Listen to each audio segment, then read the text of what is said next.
Hello, welcome back to my channel. If you're new to my channel, welcome. My name is Sharifa, and my music name is New Lily. I know it's been a couple weeks since I posted, guys, and I know that I promised you all a workout video. It's literally just that I haven't gotten access to a camera yet. As I mentioned, I believe in my last video or one of my recent videos, the computer that I do have access to, the camera is not, it's not that it's not working well, but it's of poor quality. It's an old computer. And the computer that I used to use, that I had all of those other videos where I was actually on camera uploaded on, was confiscated from me. So check out let me just go there real quick and show you all.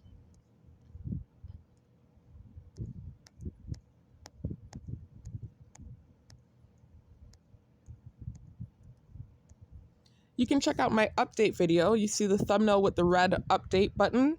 In that video, I talk about what happened to my prior videos.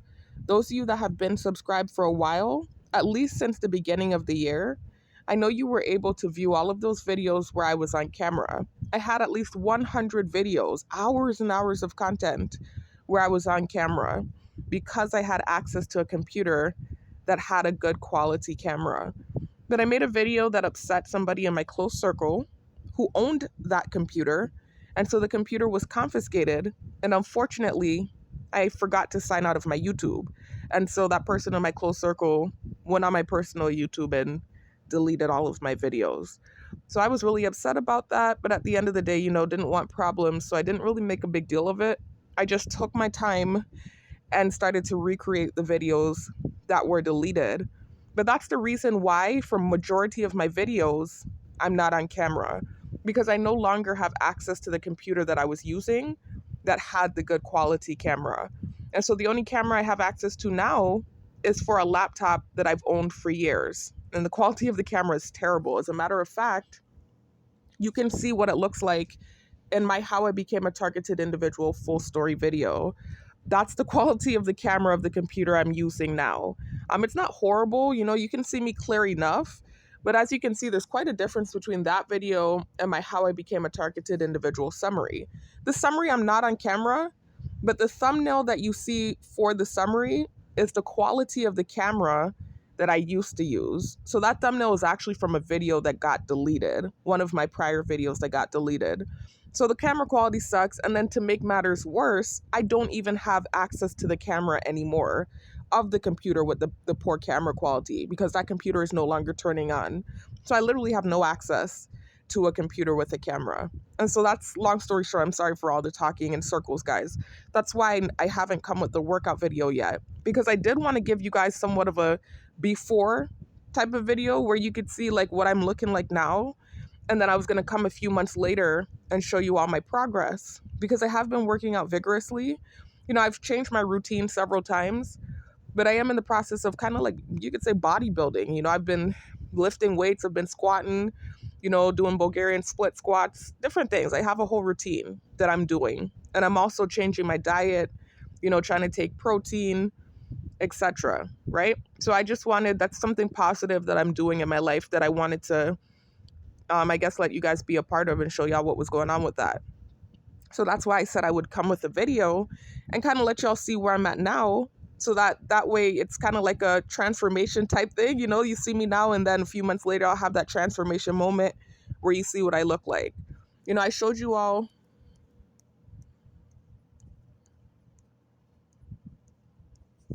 Oops, sorry, I'm looking for that video I'm referencing. In this video, Memories from My Early 20s, I showed y'all pictures of what I looked like in my early 20s. And I was fit. I was really fit because I used to work out vigorously back then.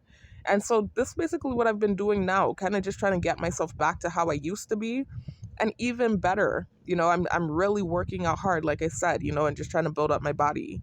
So I do want you all to be a part of that journey.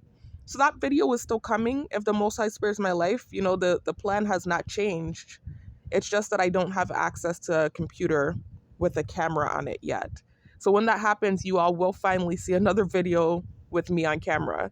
Because as for these recreated videos, all of them have been off camera with the exception of my how I became a targeted individual full story video. And that video is extremely long. It's literally clips. I forget how many. I think it's 7 parts that I compiled into one video.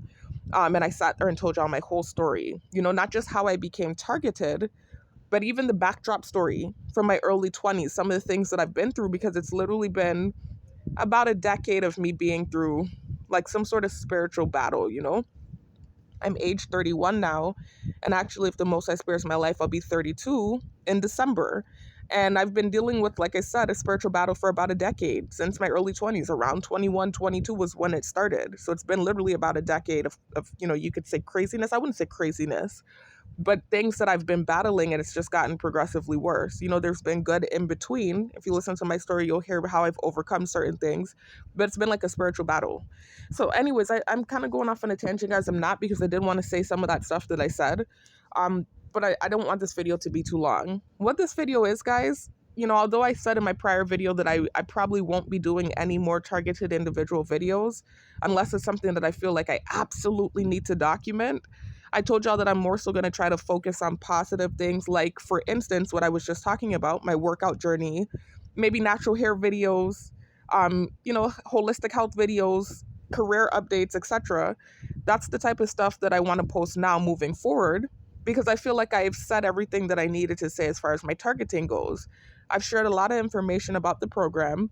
I've told my full story numerous times in several different videos.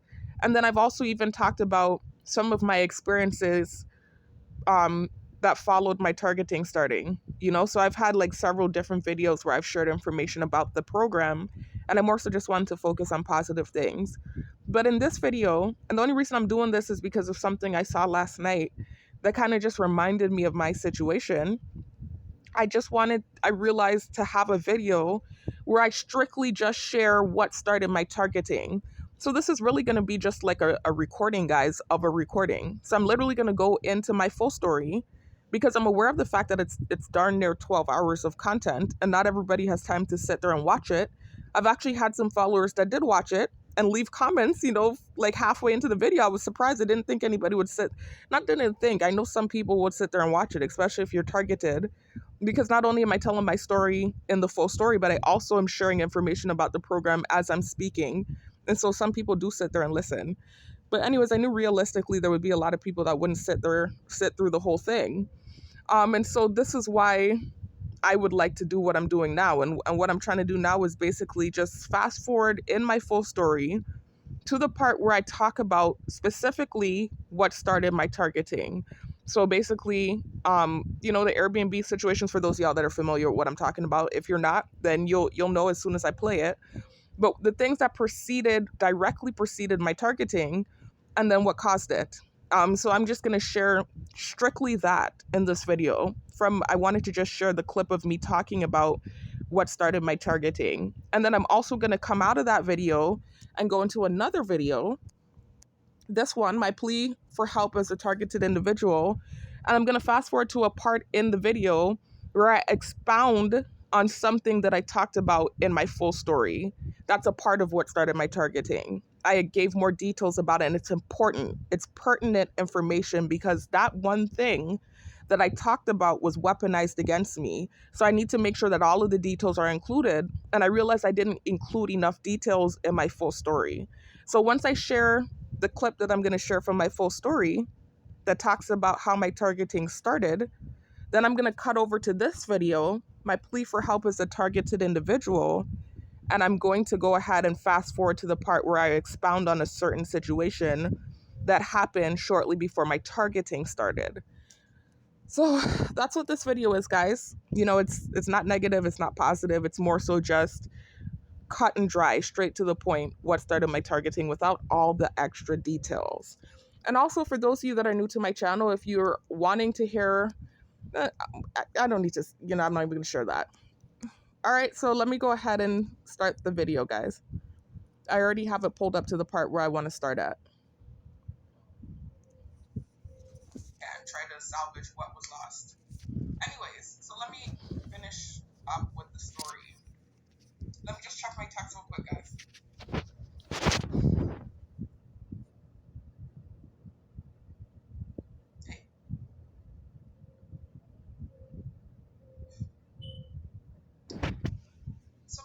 where I left off in the last video. Oh, and let me just say the date. Remember I said I'm going to say the date of these recordings because when I post them, I don't know what the date will be. But I don't have internet right now. So I'm literally creating these videos with no internet. So today's date is June 26th, 2023.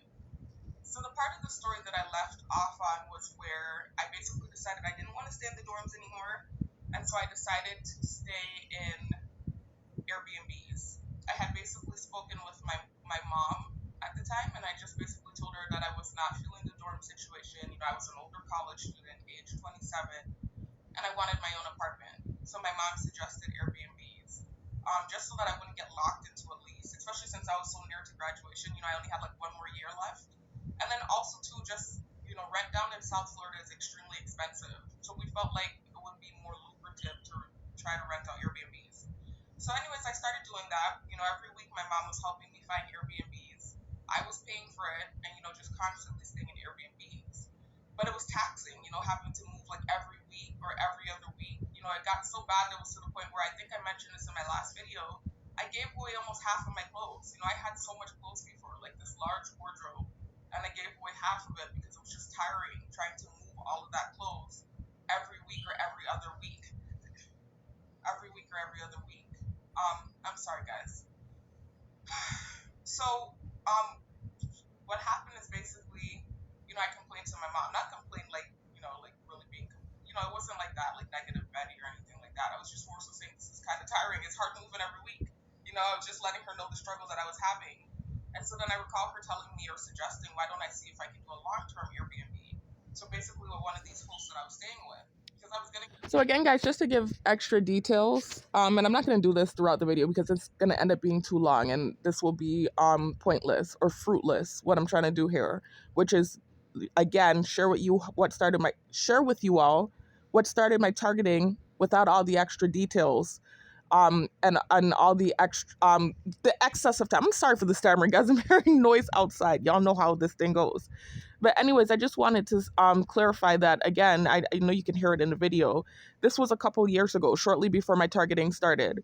So my targeting started when I graduated from school. I had went back to school for the second time. I was an older college student, so I had my associate's degree, and I went back to school to get my bachelor's degree. At this point in time, I was 27 when I went back to school. And when I graduated, I was 29, right? And so this was age 29 when these Airbnb experiences occurred. No, 28, excuse me. Was I 28 or 29? I was 29. I'm sorry, I'm trying to get the age right, guys. Not that it matters, it does matter, but that's kind of irrelevant, the age thing. But it's not really, because then you can understand also why I wanted to leave the dorms. I was 28, that's right. I was 28. So I had went back to school for the second time, and I was age 28. I went at age 26 when I went back to school for the second time. And I finished my last 2 years of schooling, and I graduated at age 28. So I want you guys to understand this was 2019 when these experiences occurred, and it was literally a year before my targeting started. And my targeting started in 2020 after I graduated, left Florida, came back home to the Virgin Islands, and I sent the text message that you're going to hear about. So that's what's going on now. I'm just telling y'all why I wanted to leave the dorms. One of the videos that got deleted was a video from my Airbnb. I actually went into my Airbnb account and screen recorded some of the reviews that I got back in that time before the incidents ensued. So anyways, I was staying with this guy at the time, very nice. He had multiple properties in Miami. And I basically asked him, I proposed that I have a long-term agreement with him. I asked if I could, stay. One more thing, guys. So that's also pertinent information. So you heard what I said, right? I had been staying in Airbnbs for about 4 to 5 months, and they were not long-term Airbnbs. So I would stay for about a week or two at most, and then I would move to a new Airbnb. And I was doing that for about 4 to 5 months. So you can imagine I stayed in quite a few Airbnbs before the incidents ensued. So it literally seemed to have come out of nowhere, this strange incident that occurred. It started in the one Airbnb that you're going to hear about, where I did my first long-term Airbnb agreement. It started from an innocent situation that you're going to hear about. And it started, it seems, out of nowhere. This is why I said it felt spiritual, because I had literally stayed in several Airbnbs, numerous Airbnbs, too many to count, before this happened. I stayed in Airbnbs with different people, with a lady and her child. I remember I stayed there in her house, in her room. I stayed with a mother and her daughter that lived together in a back room that they had. I stayed with a family in a trailer that they had. I stayed in so many different Airbnbs with different people from different walks of life, and I had no issues. So it's so strange how this thing started. It was weird, and it literally started from an innocent situation. I know y'all have heard me talking about if you're somebody that follows me and you've listened to my videos, I know y'all have heard me talking about my bathroom door OCD. I've talked about it in several videos. And those people that know me, like the people in my close circle, they know that this is an OCD I've had my whole life, literally since childhood, where I can't swallow my spit if the bathroom door is open.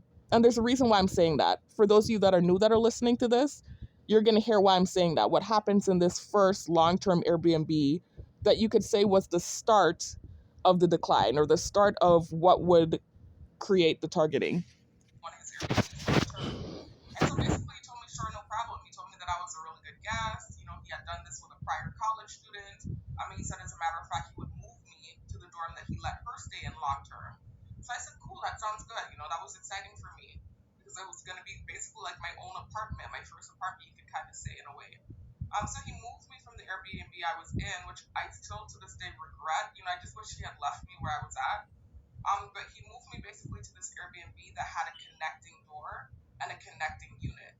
Now, mind you, I said this already. I had been staying in prior Airbnbs for about 4 months at this point. So I had stayed in numerous Airbnbs with connecting doors. It was to the point where I actually stayed in people's home. You know how some people have like shared Airbnbs where they literally will rent out a room in their house? I've even stayed in that type of Airbnb and had no issue. So this thing literally just came out of nowhere. What happened? Oh, another thing to reference, guys, and I think again, this thing that they're trying to perpetuate, um, I almost want to let y'all hear the video first before I talk about it. But what was created from me sending the text, what they tried to insinuate, and again, I think they're doing that out of spite because of my bearing false witness. I've had that basically hinted to me via the noise campaigns, via the subliminal messaging and the videos I watch with their shadow networking AI software. I talked about that in my pertinent information about the targeted individual part 1 video. And you see me in the thumbnail with a burgundy shirt on and red lipstick. That's one of my more recent videos, guys. Please check that out. I give good information in that video. And I talk about what I learned from Michael Barden's page, another target who used to be in the military. So this is actual software that they use. So again, if you feel like, I've said this recently in other videos, if you feel like you're seeing subliminal messaging in everything that you're watching, it's because likely you are if you're targeted. They hack everything. They actually have software, it's called shadow networking, that they use to hack everything. And they can basically, for instance, send you videos on YouTube and you're recommended with subliminal messaging in it. I even believe they have the technology to change videos in real time, but that I haven't confirmed. Just based off of some of the things I saw from different targets pages and then my own experience, I believe that to be the case. But for sure, I know that they have the shadow networking AI software where they can hack your apps like YouTube, for instance, and I guess put in certain keywords into their AI software generator and send you videos with whatever stimuli they're trying to sensitize you to in your recommended. Here's the fake rooster drone outside. That's one of the drones that they use. That's another thing. I don't want to talk too much about certain things in this video. But if you've been following me, you'll know about, a lot of these technologies and these things that are used in this program. I'm not trying to do that in this video. I'm kind of going off on a tangent. Anyways. That's not what I stopped the video for. But I just wanted to point something out. You know how I am. I'm a good fighter. I wanted to be a lawyer. I keep saying that and I keep defending myself, right? But what they tried to insinuate with the text message, and they know it's nonsense too. Again, I think it's punishment for bearing false witness. And they've hinted that to me via their subliminal messaging with their shadow networking software. But if I were really this, because they keep trying to mess with my, come for my sexuality, right? and paint it like I'm this closeted lesbo. No disrespect to anybody that's homosexual or lesbian. I'm very careful about the way that I say things because I realize that sometimes I can say things in an offensive way, especially when I'm defending myself or I'm irritated with some of the tactics that are used in the program. I do not have an issue with homosexual people. I never have. And actually, a lot of my friends from the past were gay guys. So I have no issue with homosexual people. Understand that. But they are literally trying to project this type of false narrative on me and come for my sexuality and paint it like I'm this closeted lesbo just because I'm a strong woman, and probably intimidating to most men. That doesn't mean that you're gay. Just because I don't fawn over men or I'm a strong woman, that doesn't mean that I'm a lesbian. Anyways, so this is one of the things that they do, and I realize I'm not the only target they do that to. But this was what they were trying to perpetuate with the text message. You're going to hear if you listen to my full story, you'll hear everything. But you're going to at least hear what started my targeting. And I think you'll be able to put two and two together about what they started to insinuate about the text message that I sent. But just more evidence to prove why that's bullshit. If I were really this closeted lesbo, then I would have thrived in the dorm situation. I talked about the fact that the reason I left the dorms was because the bathrooms were disgusting. No disrespect to anyone, because that's another narrative that I'm this bougie person, and that's not the case. I just have a OCD. That's just the way that I am. I can't help the way that I am. It has something to do with my ADD and my Asperger's. But bathrooms make my stomach turn as it is. Clean bathrooms, I can smell it, much less a bathroom that's nasty. And these dorm bathrooms were disgusting. I talked about it in my full story. Blood all over the floor, pads, just a lot of nastiness was going on. And that was largely part of the reason why I wanted to leave the dorms. In addition to the noises at night, the girls were partying, which I understood. I was never complaining about that. I had my party days. If you listen to my full story, you'll hear about those days as well.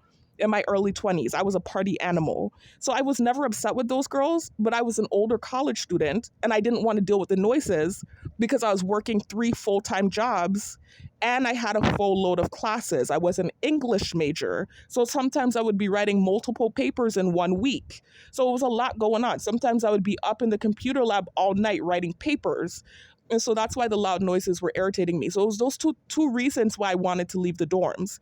But I was this closeted, perverted lesbo, like what they're trying to paint. I would have never left the dorms. I would have been hiding in the stalls, peeping at girls and enjoying the show, right? So it doesn't make sense. None of the narratives that they try to paint even make sense. It doesn't make any sense. It's bullshit. But anyways, let me go ahead and continue to share. And some of it's happened. And so it's just some random innocent, situation that creates the monitoring. And this is reminiscent of what happened to me in the Walmart, in my early 20s. So it's just weird. It feels spiritual. But anyways, so I went into this Airbnb with him long term. He moved me to the one that this college student had stayed in for him prior. And it had a connecting door to a connecting unit. And I'm sorry for the exasperation, guys. I've just told the story so many freaking times now at this point. Anyway, so there was this elderly couple staying next door. And basically right next to the connecting door was a bathroom. And as I mentioned, I think it was in my last video, I have an OCD with the bathroom. So basically I can't swallow my spit if the bathroom door is open because I feel like I'm swallowing like toilet water. I explained this OCD like I said in my last video. It's stupid and weird, but it also is somewhat, it's been validated. There's scientific evidence behind it. Like every time the toilet flushes, there's toilet particles in the air for about 30 minutes. So I don't know, it's stupid and dumb, and there's particles all over in the world. So it's a dumb OCD, honestly, but it's been with me since childhood. So anyways, I was having the hardest time ever in this Airbnb because the bathroom was right next to the connecting door, and it was a sliding bathroom door. So basically, it had like this big gap, this huge gap that just remained, and I could smell the bathroom. And it wasn't a stink bathroom. I'm not going to say that. His units were very clean, this man. But for me, the way my nose works, like even if it's a clean bathroom, I can smell the toilet. I can't explain it. I know that sounds weird and crazy, but it's true. There's even been times where the bathroom was open, and I said, I screamed to a sibling, close the bathroom down. They're asking me how did I know it was open. I can smell it. There's a smell. I can't explain it. And to somebody who it doesn't bother you, your nose blind to it. You don't smell it, but for me, it bothers me, so I can smell it. Anyway, so I was just happy, miserable. I felt like I couldn't eat in the apartment. I felt like I couldn't swallow my spit. And so I even remember calling my mom and complaining about it. And so she's like, well, why didn't you ask me to move you to a new unit? And so for me, I'm like, I don't feel like that. It was in a nice location. It was near my school. I'm just like, okay, let me just stuff up the door is how I felt. And I kind of regret doing that. Not kind of, I majorly regret doing this as well. So, anyways, at this time, I think it was summertime if I'm not mistaken. But there was a comforter and then a sheet on the bed. I didn't need the comforter. So I said, well, let me just stuff up the cracks with the comforter since it's nice and plushy and thick. And I can stuff it in the cracks anytime I'm not using the bathroom. So basically, I went and I started stuffing up the cracks to the sliding door. And on the other side of the connecting door, because remember I told you this bathroom door was right next to the connecting door, I start hearing the elderly couple like pushing stuff up against the door. I'm hearing them locking the door, like obviously, and so it's locked already, but they're still like doing stuff with the door. It sounds to me like they're pushing stuff against the door. They had like this little small dog. I'm hearing the dog barking by the door, and so I just immediately stopped what I was doing as far as stuffing up the cracks went. And I just kind of felt bad too. I was just like, oh boy, I hope they don't think that the noises they're hearing is me messing with their room door, because the door was literally next to the room door. And so I felt really uncomfortable about that. I've always really cared what people think. Even now, at this point now, for survival purposes, I have to stop giving a rat's ass about what people think about me. But even now, I do care what people think. Obviously, that's partially why I'm making these videos, not just to get my story out there, but also too because it's like I am looking for justice. It's like I'm in a situation that's completely unfair. But anyway, so I just really cared. I really felt so bad that these people possibly thought that had the wrong idea about what they heard. And so I remember I went to sit on the bed, and I just, in my head, I'm like, I'm feeling bad, but I'm not thinking it's going to turn into anything. In that moment, I'm just feeling embarrassed, but I'm like, I don't think it's going to turn into anything. I'm not thinking in my head that this is going to create a situation for me. So anyway, I noticed after that, every time I'm moving in the room, whether it's that I'm just getting out of bed, to get ready for work, even if I'm not going in the bathroom, even if I'm not even going in the fridge, any type of movement in this room, I'm just noticing that I'm starting to hear movement by the door. Like they would have the dog barking by the door, the pushing stuff up against the door. I mean, how many times are you going to push something up against the door? After you barricade your door, because this is a connecting door, we're not using it. So they could have barricaded the door and then just left it alone. But it's like they purposely kept making it obvious that they're pushing stuff against the door every time I started to move in the apartment. It was the weirdest thing ever. Or they would put the dog by the door and let the dog start barking. It was just weird what started happening. Very weird. And guys, as evidence again, because they love to make noise campaign during this part too, just to be spiteful, let me again clarify. I have a witness, right? And I don't mention family members, friends, relationships, etc. in these videos, but in this moment I can, because this is not something negative that I'm saying about this person in my close circle. My mother is my witness. Before that incident started happening in that Airbnb, as soon as I moved in and noticed how the bathroom door was, the fact that it was a sliding bathroom door with a huge gap, I called my mom and complained. And I told her, wow, I don't think I'm going to be able to swallow my spit in here. There's a big gap in the bathroom door. And she laughed at me and told me, why don't I ask him to move me? And as I mentioned, I had a lot of clothes back then. I really used to like to dress up. I was a substitute teacher. I also worked for the post office, and I was doing security at night. So I had a lot of clothes. I had a huge wardrobe. I was literally lugging around 3 to 4 suitcases. And so I did not feel like having to move all of my stuff again. And so instead I opted to stuff up the bathroom doors with the comforter, which was a big mistake on my part. But my mother is my witness. Before I ever tried to stuff up the door and heard the noise campaigns, I called her and complained about the sliding door. So that's something else that I wanted to insert in there to stop the noise campaigns that happens every time I tell this part of the story. And so I remember, it was just really uncomfortable for me. And I even called my mom and my sister, and I was complaining to them. And I remember them laughing at me because, they know the kind of personality I have. Like, I'm finicky, I'm hypochondriac, OCD, like, just one of those family members you laugh at, and it's like a joke. Like, you think it's just one of those stupid situations with me. But it wasn't anything serious at the time. They were just more so just laughing at me like it's hilarious, the funniest thing ever. Anyways, so sorry guys, I've told this story a million times. Anyways, they're just making jokes with me and basically telling me that if it were them, they wouldn't have gave basically a rat's bum, and that they would have been doing this on the bed and that, and they're just making jokes about how they would have been moving around, extra to be on purpose, because it's stupid. The fact that I felt like I couldn't move comfortably because of this dumb situation. But for me, I'm just thinking to myself, like I felt so freaking angst about the whole thing. It was so reminiscent of the Walmart situation, where because this person thought I was doing something, I felt like I needed to try and move this kind of way to make the person comfortable, and instead I'm actually more so acting awkward and making myself uncomfortable. It's just the weirdest thing ever. So after a while, I was just like, So as for the Walmart situation, because this is a brief video, guys, where I'm just literally sharing the details of what started my targeting, I just wanted something condensed and short, even shorter than my summary video, where I literally just shared with you all what started my targeting without all the extra stuff. But the Walmart situation, I do very quickly want to tell you what happened with that. I talked about it in my full story, the same video that I'm recording right now, that I'm taking a screen recording of, or I'm taking a screen recording of part of it.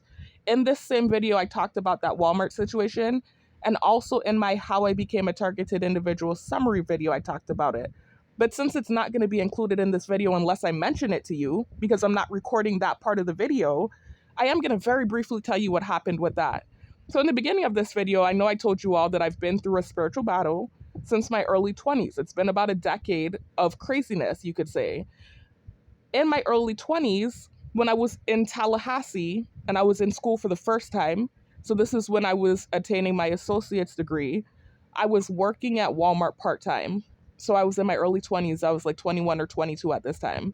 So this was before, this was a few years prior to this Airbnb situation where I went back to school for the second time. So when I was working at this Walmart, an incident happened where a family member came in, right? And she came in to buy some Pampers for her daughter. And as soon as I saw her, I turned off my register, right? I was working during the daytime, and the Walmart that I was working at was out in the suburbs. So although it was a super Walmart and it was a really big Walmart, it often didn't have many people. It had people, but it wasn't like you had super long lines like your typical Walmart because of where it was located. The only time that it was packed was on the holidays. So oftentimes if somebody comes in, you can turn your light off and go talk to them. And I had seen my coworkers do that many times before. So at this point, I had only been working at the Walmart for about 2 months. I hadn't been working there long, but I felt comfortable with everyone. I am a shy, introverted person, but I was comfortable with everyone. I had even made a friend, my friend Jasmine, and I've talked about her in several of my videos as well when referencing this Walmart thing, because something she came back and told me kind of confirmed my suspicions. I'm gonna get there in a minute. So anyways, this family member comes in with her daughter and her husband, and they're coming in to get Pampers. And basically what they wanted to do was they wanted to take a check that they had, and they wanted to pay for the Pampers at my register and then basically get the difference back. So in that way, they would cash the check by paying for it. You know how you can do that in some stores? Use your check to pay for your items and then get the difference back. And that way you cash the check, and you also were able to use it to pay for whatever it is you wanted to purchase. That was what they were trying to do. So I had no idea they were coming to do that. This wasn't something we pre-planned. They literally knew I worked out that Walmart and they needed Pampers and they wanted to cash the check. And so they thought that that was something they could do at the Walmart. And this is something that we were familiar with being done back home, right? So this was in Tallahassee. We're from the islands. We're from the Virgin Islands. So here on island, there are some grocery stores where you can do that. You can purchase Pampers with a check or whatever it is you're purchasing, and you can get the difference back. So again, I reiterate, I had only been working at the Walmart for 2 months at this point. So I wasn't familiar with all of the different intricacies of the register. I knew how to work it for the most part. It's not that complicated. I learned it pretty quickly. But I wasn't familiar with the fact that you couldn't use a check or cash a check at the register. That wasn't a situation I had ever encountered before. So when this family member came in, I turned off my light, got excited to see them, went over, was talking to them, laughing with them. I walked with them to the aisle to get the Pampers, which I admit I should not have done. But I had seen coworkers do it before. The Walmart was empty. Like I told you, I was located in the suburbs, so it's not like we had a large crowd of people in there, and it was during the working hours of the daytime. So it was empty. So I felt okay with doing that. And so I remember following her to the aisle to get the Pampers and just kind of talking with her, conversing with her. I'm not aware of the fact that I was being watched. I didn't even have that suspicion because I knew I wasn't doing anything. So I wasn't even feeling anxious about anything. And so then I remember her walking back to my register with me, and basically me just looking through my register and seeing if I could figure out how to do the transaction that she wanted to do. So I was looking through thinking I could figure it out on my own. And after a couple minutes of realizing that I could not figure out how to cash this check and pay for the Pampers, I started flashing my light on and off, and I called the CSM over. And the CSM is basically another cashier, but they're like the supervisor or the manager over all of the cashiers. And so when I flashed my light on, the CSM came over to my register, and I explained to her what I was trying to do. And she immediately got like this stoic expression, kind of serious, and just kind of let me know, yo, don't ever. She didn't say yo. That's not how she's. I'm just saying that. But she said, don't ever cash a check at the register. She said all checks are to be dealt with at the money center. And so I said, no problem. So she told me to turn my light off, right? And she took this family member of mine over to the money center to deal with the check situation. So then she came back over to my register and again just reiterated what she told me, that I should never deal with a check at my register. So I told her, no problem, turn my light back on. She walked off. As I'm turning my light back on, the asset protection guy that I met the first day when I was doing training for working at this Walmart came up to my register and he snarled at me. He was a big burly dude, right? I keep describing him this way because I want you to understand how intimidating the whole situation was for me. Your typical classic stereotypical security guard, what you see on movies and stuff, like the big super buff guy with the bald head. Like this is what this man looked like. He was like really intimidating looking with the way that he was interacting with me. Typically I don't judge people by how they look. So I mean, if he was just, when I met him the first day, he didn't intimidate me. It's the fact that he was now focusing on me and snarling at me is what made him intimidating to me, because he was a big, huge guy, like your stereotypical security guard. So he snarled at me. And I remember just kind of shrinking back and feeling like, oh my God, like it's just the way he snarled. He didn't even say anything. He just gave me that look. Somebody can give you a look and not say anything and give you chills. He just snarled at me and looked at me like I was doing something wrong or something. And the snarl just made me freaking feel chills. So that told me that he was probably watching me the whole time. When I went over there with the family member that came in, when I walked with her over to the aisle to get the Pampers, and then I walked her back over to my register and I tried to do that check thing, he was watching me the whole time, obviously, because I don't think the CSM called him out. I think he was probably watching the whole time. He's the asset protection guy. That's what they do. They sit in the back room and they watch all of the cashiers and, watch the floor and make sure nobody's trying to steal. And so I think he probably saw me leave my register, saw me interacting with the customer, and then saw the whole interaction and decided to slither on out. But why are you, I didn't understand his reaction towards me. It's like you never had an incident with me before. Why are you reacting that way towards me? And I was very mannerful to everybody that worked in there. It's not like I was acting like a suspicious person, because again, I reiterate, I didn't feel any anxiety about it because I hadn't dealt with anything yet. I've always been shy and awkward, but I was completely comfortable. I didn't feel like I was being watched. I even had a friend in that Walmart, Jasmine. So I didn't understand his reaction to that moment. It's not even to say like I didn't call the CSM over, the manager, and I just stayed there digging through my register trying to figure out how to do this check thing. And then he came out and tried to act like he was busting me. You literally saw me call the manager over, right? And ask her about the check thing. If I were trying to steal or do anything, why the hell would I call the manager over?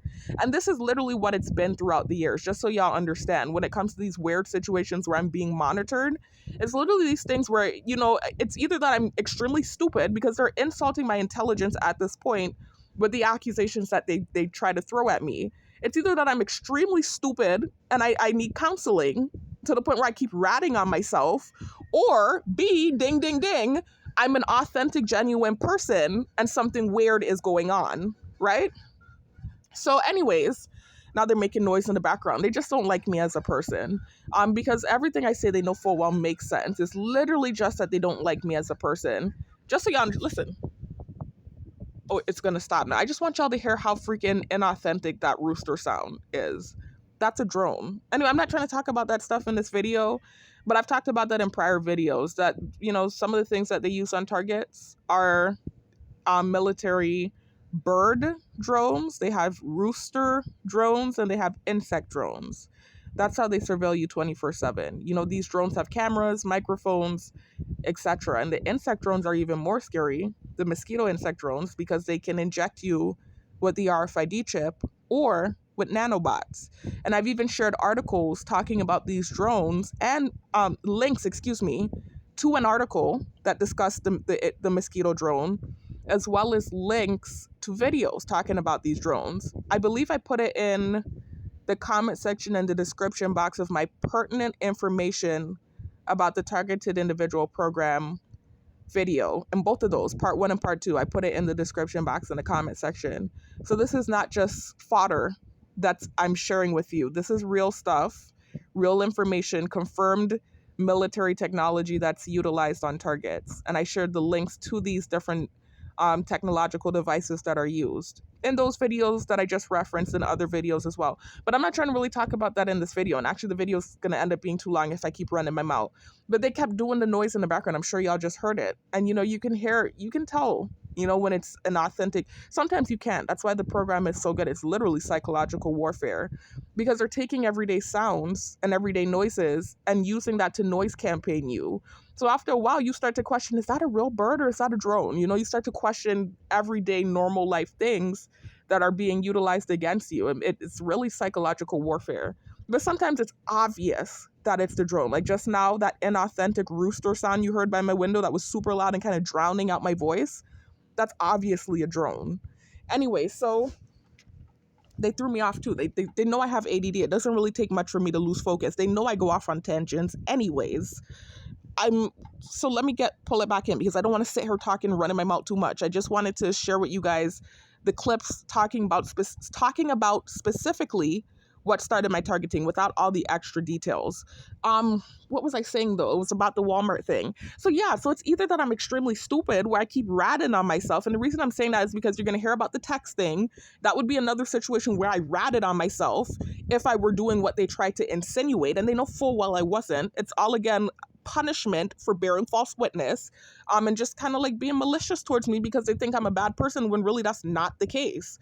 I've told my story very thoroughly and I know what I'm saying makes sense. I may not be the most eloquent when it comes to dealing with people, but I'm not a bad person. And the type of like narratives and stuff that they're using, they're pushing on me and stuff, is just horrible what's being done. Anyway, so with this Walmart situation, I'm not stupid. I'm not going to rat on myself. I'm not going to call the CSM over if I'm trying to rob, right? I wouldn't talk about it in these videos if I were trying to rob. But what the problem is, and you don't want to mention that situation. I'm trying to, do this video without mentioning other people. That's also part of the backlash that I got when I told my story, because that's part of my story, the thing with the roommate, the thing with the guy with the cyber stalking and cyberbullying. Those of you that have seen my video, you know what I'm talking about. If you don't know what I'm talking about, you have to watch the full video of what the clips, basically the clip of the how I became a targeted individual videos that I'm sharing right now. That video that I'm utilizing, you need to watch that whole video if you want to hear about the other stuff. This video is literally me just sharing with you what started my targeting. But some of those other things that I mentioned that were a part of my journey, I had to mention it. I didn't have to mention it, but it was literally a part of my journey and what I've been through. I got major backlash for it. One of those things included my roommate and something with her stealing and with the Walmart asset protection guy, an incident that she had similar to what happened to me with this asset protection guy. And one of the reasons why I said I didn't say she did it, I suspected that she might have done, like witchcraft or something on me. And it wasn't just that. It wasn't just that I saw certain coincidences in my life after moving out from her, but then it was also this weird thing that happened. I talked about this in the same video that I'm using right now to share my story with you guys. But basically, my sister and I left town, and when we came back, we saw her underwear on my sister's toilet in her room. We all had our own room in the townhome that we were sharing. She had a room downstairs, I had a room upstairs, and my sister had a room upstairs. So we left town, went back home to the Virgin Islands. My roommate stayed up there that time. When we came back, we went in my sister's room, and on her toilet, the roommate's dirty panty was there, among other strange things that happen. So these are things that are not concrete evidence. It's evidence that could hint at something having been done spiritually, but it's not concrete evidence. So for me I'd never said again that she did witchcraft on me. I insinuated it. I just said it's something that I suspect, and I talked about why I thought so. Because you have to understand, a lot of really astronomically strange things have happened to me after moving out from this roommate. And it could just be a coincidence. It could just be bad timing on her part. She just happened to be a part of my life at that time. Those things just happened to happen to her. And then I moved out from her, and then those similar things happened to me. It could really just be a coincidence, a really freaking gnarly coincidence. It could be synchronicity. And I can acknowledge that. But the point is, I did feel like something spiritual might have been at play. And you have to understand too, I grew up in the islands where that type of talk is common. I actually grew up with a grandma from Trinidad, and she used to tell us stories about people doing black magic and, this person that she knew and that person, and, just telling us these different stories. And so that is something that a child takes in. And I grew up with those ideologies in my mind, and I really held fast to those understandings and those beliefs. And I did believe those were things that existed in this world. And so then having that experience with the roommate where I saw certain things and I moved out from her and had all these weird experiences that kind of resembled some of the things she was experiencing, that's why I felt like something spiritual was at play, and that's why I talked about it. But saying certain things about her, I never said her name, never shared her picture, nothing like that, but still talking about certain personal things in regards to her was wrong. And I can acknowledge that because I don't have absolute concrete evidence that she did anything to me. It's just certain things that I don't have concrete evidence. So I can acknowledge that I was wrong in that. And this is why I got backlash for that. But this is why, with certain things that I say, they try to run with it and paint it like it doesn't make sense when they know everything I'm saying makes perfect sense. Why would I rat on myself, if I'm doing this Walmart thing? Why would I talk about it in my stories, first of all? Because this happened in my early 20s. But then second of all, why in the moment with the asset protection guy? Because this is why I'm bringing the story up. I just want y'all to understand that I dealt with a monitoring spirit situation prior to being a target in my early 20s. This was that experience, this Walmart thing. Why the hell would I call the CSM over to help me if I were trying to rob the Walmart? It doesn't make sense. And so for the asset protection guy to move the way he did with me, it was weird. It didn't make sense. Similar to what's happening now. It's like these situations where it's obvious I didn't do anything. Why would I rat on myself? Again, I'm not stupid. Okay, I'm not dumb. I'm not going to rat on myself. That doesn't make sense. And it's still like I'm being monitored and this weird thing is happening. So it happened in my 20s. That's all I'm trying to say, guys, because I'm sitting here talking way too long. I didn't mean to do that. But I've dealt with a monitoring spirit experience in my 20s when I was working at the Walmart. So when I was living in Tallahassee, when I was in school for the first time, trying to attain my AA degree, and I was working at the Walmart as a cashier, for the first time I dealt with a monitoring spirit experience with this asset protection man off of an innocent incident, so these things had been happening. That was the first experience. And then years later, when I went back to school for the second time, age 26, when this Airbnb thing was happening, it was actually my second year up there. So I was 28 when the Airbnb stuff was happening, but this was years later, years after the Walmart situation. But the situation kind of resembled that situation where, again, a situation that started from an innocent gesture, me blocking up the bathroom door because I have an OCD where I don't want to smell it. And then the next door neighbor thinking I don't know, I'm doing something by their door or whatever. And they start doing noise campaigns or monitoring my movements in the apartment. It reminded me so much of the Walmart situation. So anyways, with the Walmart situation, let me just hurry up and close off that story. After that incident with the asset protection guy where he walked up to my register and basically snarled at me, from that day forward, and I worked at that Walmart for about 7 months after that incident, every day this man was monitoring me. It didn't matter what register I was on. He was there monitoring me. I'm staring at me, just doing strange things, making me feel uncomfortable. And it was horrible. It was a horrible situation. And that was my first experience with a monitoring spirit. That started from an innocent gesture, an innocent incident that I didn't understand. It was so creepy, and thank goodness I called my sister and I told her about what was going on. So again, another witness that knows that this really happened. And then my friend Jasmine kind of confirmed my suspicions. I knew he was casing me, because I wasn't seeing him before. All of a sudden, every day I'm seeing this man, and it was so bad. He made me feel so anxious because I'm an anxious person, and obviously back then too, he was, I think, using my anxiety or my anxious movements as indication or an indicator that I was guilty, similar to what's happening in this program, where my anxiety from being stared at and cased is causing people to act like I'm guilty when it's really just PTSD, trauma, and social anxiety. And I've always been a socially anxious person anyways, and an anxious person. So it was the same situation. He was casing me, and the more he watched me, the more anxious I acted. And I guess he was thinking that was guilt, because the more anxious I acted, the more he was on top of me. And I even, to the point, got so anxious that I almost gave off $100 from my register. I remember there was this guy that was a good Samaritan that I had this transaction with, and I was supposed to give him $10 change, and I gave him $100 change by accident because I was so freaking bassity from this man casing me. Ambassador, I've said this in several videos, guys, but if you haven't seen the prior ones, I'm going to say it again. It's basically just Trini terminology. I'm half Trini, and that's something they use in that culture. And it just means discombobulated, or like you don't have your wits about you. So, for instance, let's say you see somebody that makes you nervous, like a crush or whatever, and you're in the store, and you start to just throw random shit in your cart that you don't need because you got flustered. Flustered, that's a good word. That's what basity means, flustered. And so this is how the man had me. He had me feeling bassety and flustered. And it was to the point where I almost gave off $100 out of my register. And if it wasn't for that good Samaritan saying, "Hey, look, you gave me $100," he would have, I would have lost, um, $90 out of the register basically, because I was only supposed to be giving him $10 change. So this is what was going on. And I'm sure the man thought I was a thief because of my nervousness. So it's the same situation. It's like this weird search situations where I'm being monitored and I act anxious. And the more anxious I act, the more they're using my body language as an indicator of guilt. It's crazy and stupid and weird, and it feels spiritual. Anyway, so that's the story with the Walmart guys. The Walmart guy. I told the story in my full story in several videos, but I just want to talk about it in this clip because I know I'm not going to be recording that part of the video. Sorry that I went off on a tangent. I kind of did, and hopefully the video is not too long now. But I just want y'all to understand that it's literally been about a decade of these weird monitoring spirit type of experiences. I had that one random moment in my early 20s.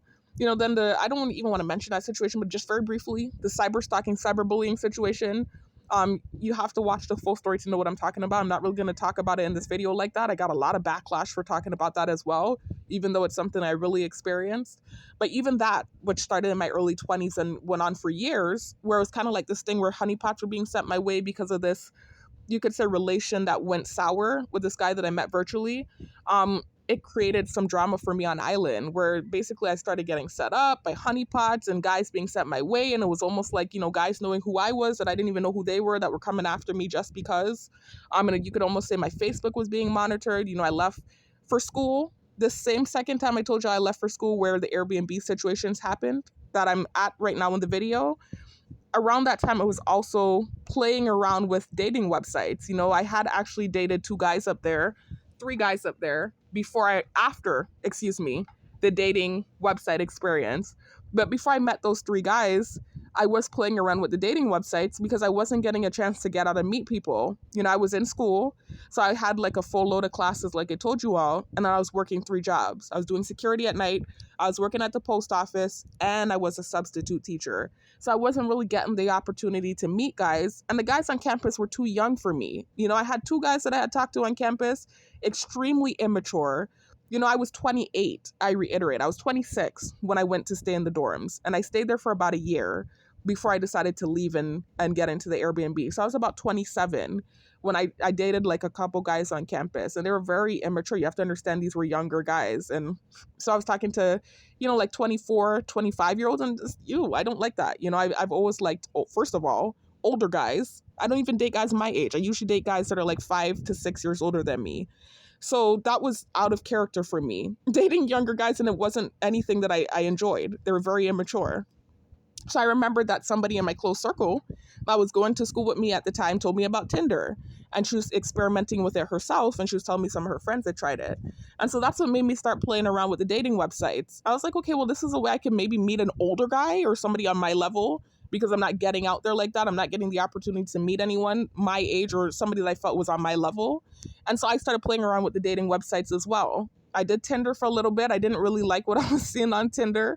And then I had another person in my close circle come down to South Florida, and she and I went out to lunch, and she told me about POF, Plenty of Fish. And she was showing me this guy that she met on POF, and she's like, yeah, girl, you got to get on there, blah, blah, blah. To me, I felt like the options I was seeing on POF looked more appealing than what I was seeing on Tinder. And so I did play around with POF, and I started to talk to or converse with some guys on POF. And so then I remembered that I met this guy named Kadan on POF. And I talked about this story in the full video, guys. I'm doing it again. I'm not meaning to reference the situation, but I just want y'all to understand it was years and years of me dealing with that cyber stalking, cyberbullying situation. So the backlash that I got for talking about it is ludicrous to me, especially considering some of the noise campaigns that happened in the other neighborhood kind of pertain to that situation as well. And I even saw somebody in my close circle in the bush talking to that guy's dad. So I didn't really understand the backlash I got for talking about it and telling my story. I think it's just because it's me. It's one of those type of situations. You know, it's funny. They actually even sent me a movie with their shadow networking, kind of referencing the situation where this girl was dating this guy. It was totally different. The scenario totally different, but still kind of similar in a way. Some of it, some of the details, but totally different. She was literally married to this guy. He was a doctor. And basically he was abusing her. That wasn't the case with me. This guy and I were never together, and I was very clear about that. Him and I were never together. This is why I keep saying relation. I never referred to it as a relationship. I said relation. Him and I spoke on the phone for about 3 years. You could basically say we were good friends. He was just somebody I was comfortable with. You know, I was going through a lot at the time with my ex and different things that was happening up there. You know, I was struggling with school because of this math class, you know, different things I was going through, and he was just an ear, a listening ear. And not just that, not to sound cold-hearted, you know, I did actually start to like him. You know, I'm not going to make it seem like he was just an ear. That's horrible. But just understand, you know, that thing never actually developed into a relationship. It never did, and I never said that. So the narrative they tried to spin with that thing, you know how they do with their shadow networking. I talked about what they do with this thing, how they can warp things and create these weird false realities with the things that you've said. So anyways, that was never the case with him and I. Him and I were just good friends. We were conversing. And then when we met up in person, things didn't work out. He said some bad things to me. I said some bad things to him. And that was that. That was the end of that, right? I stopped talking to him because I wasn't comfortable with the vibe I was getting from him. And I said that several times. I met with him 2 times. The second time I met with him, I was just really getting a bad vibe. Decided I didn't want to meet with him no more. He sent me an offensive meme. I said some offensive things to him that I regret. And from there, that was basically the start of my cyber stalking and cyberbullying experience. And I talked about that. I'm not going to go into the details about it right now, but that was a real thing that I went through for years. And so understand, fast forward now to when I left for school, right? I went to school for the second time, and I'm on POF, not thinking about that situation, not thinking that it would ever leave Island, that cyber stalking, cyberbullying situation. I'm on POF and I met this guy named Kadan.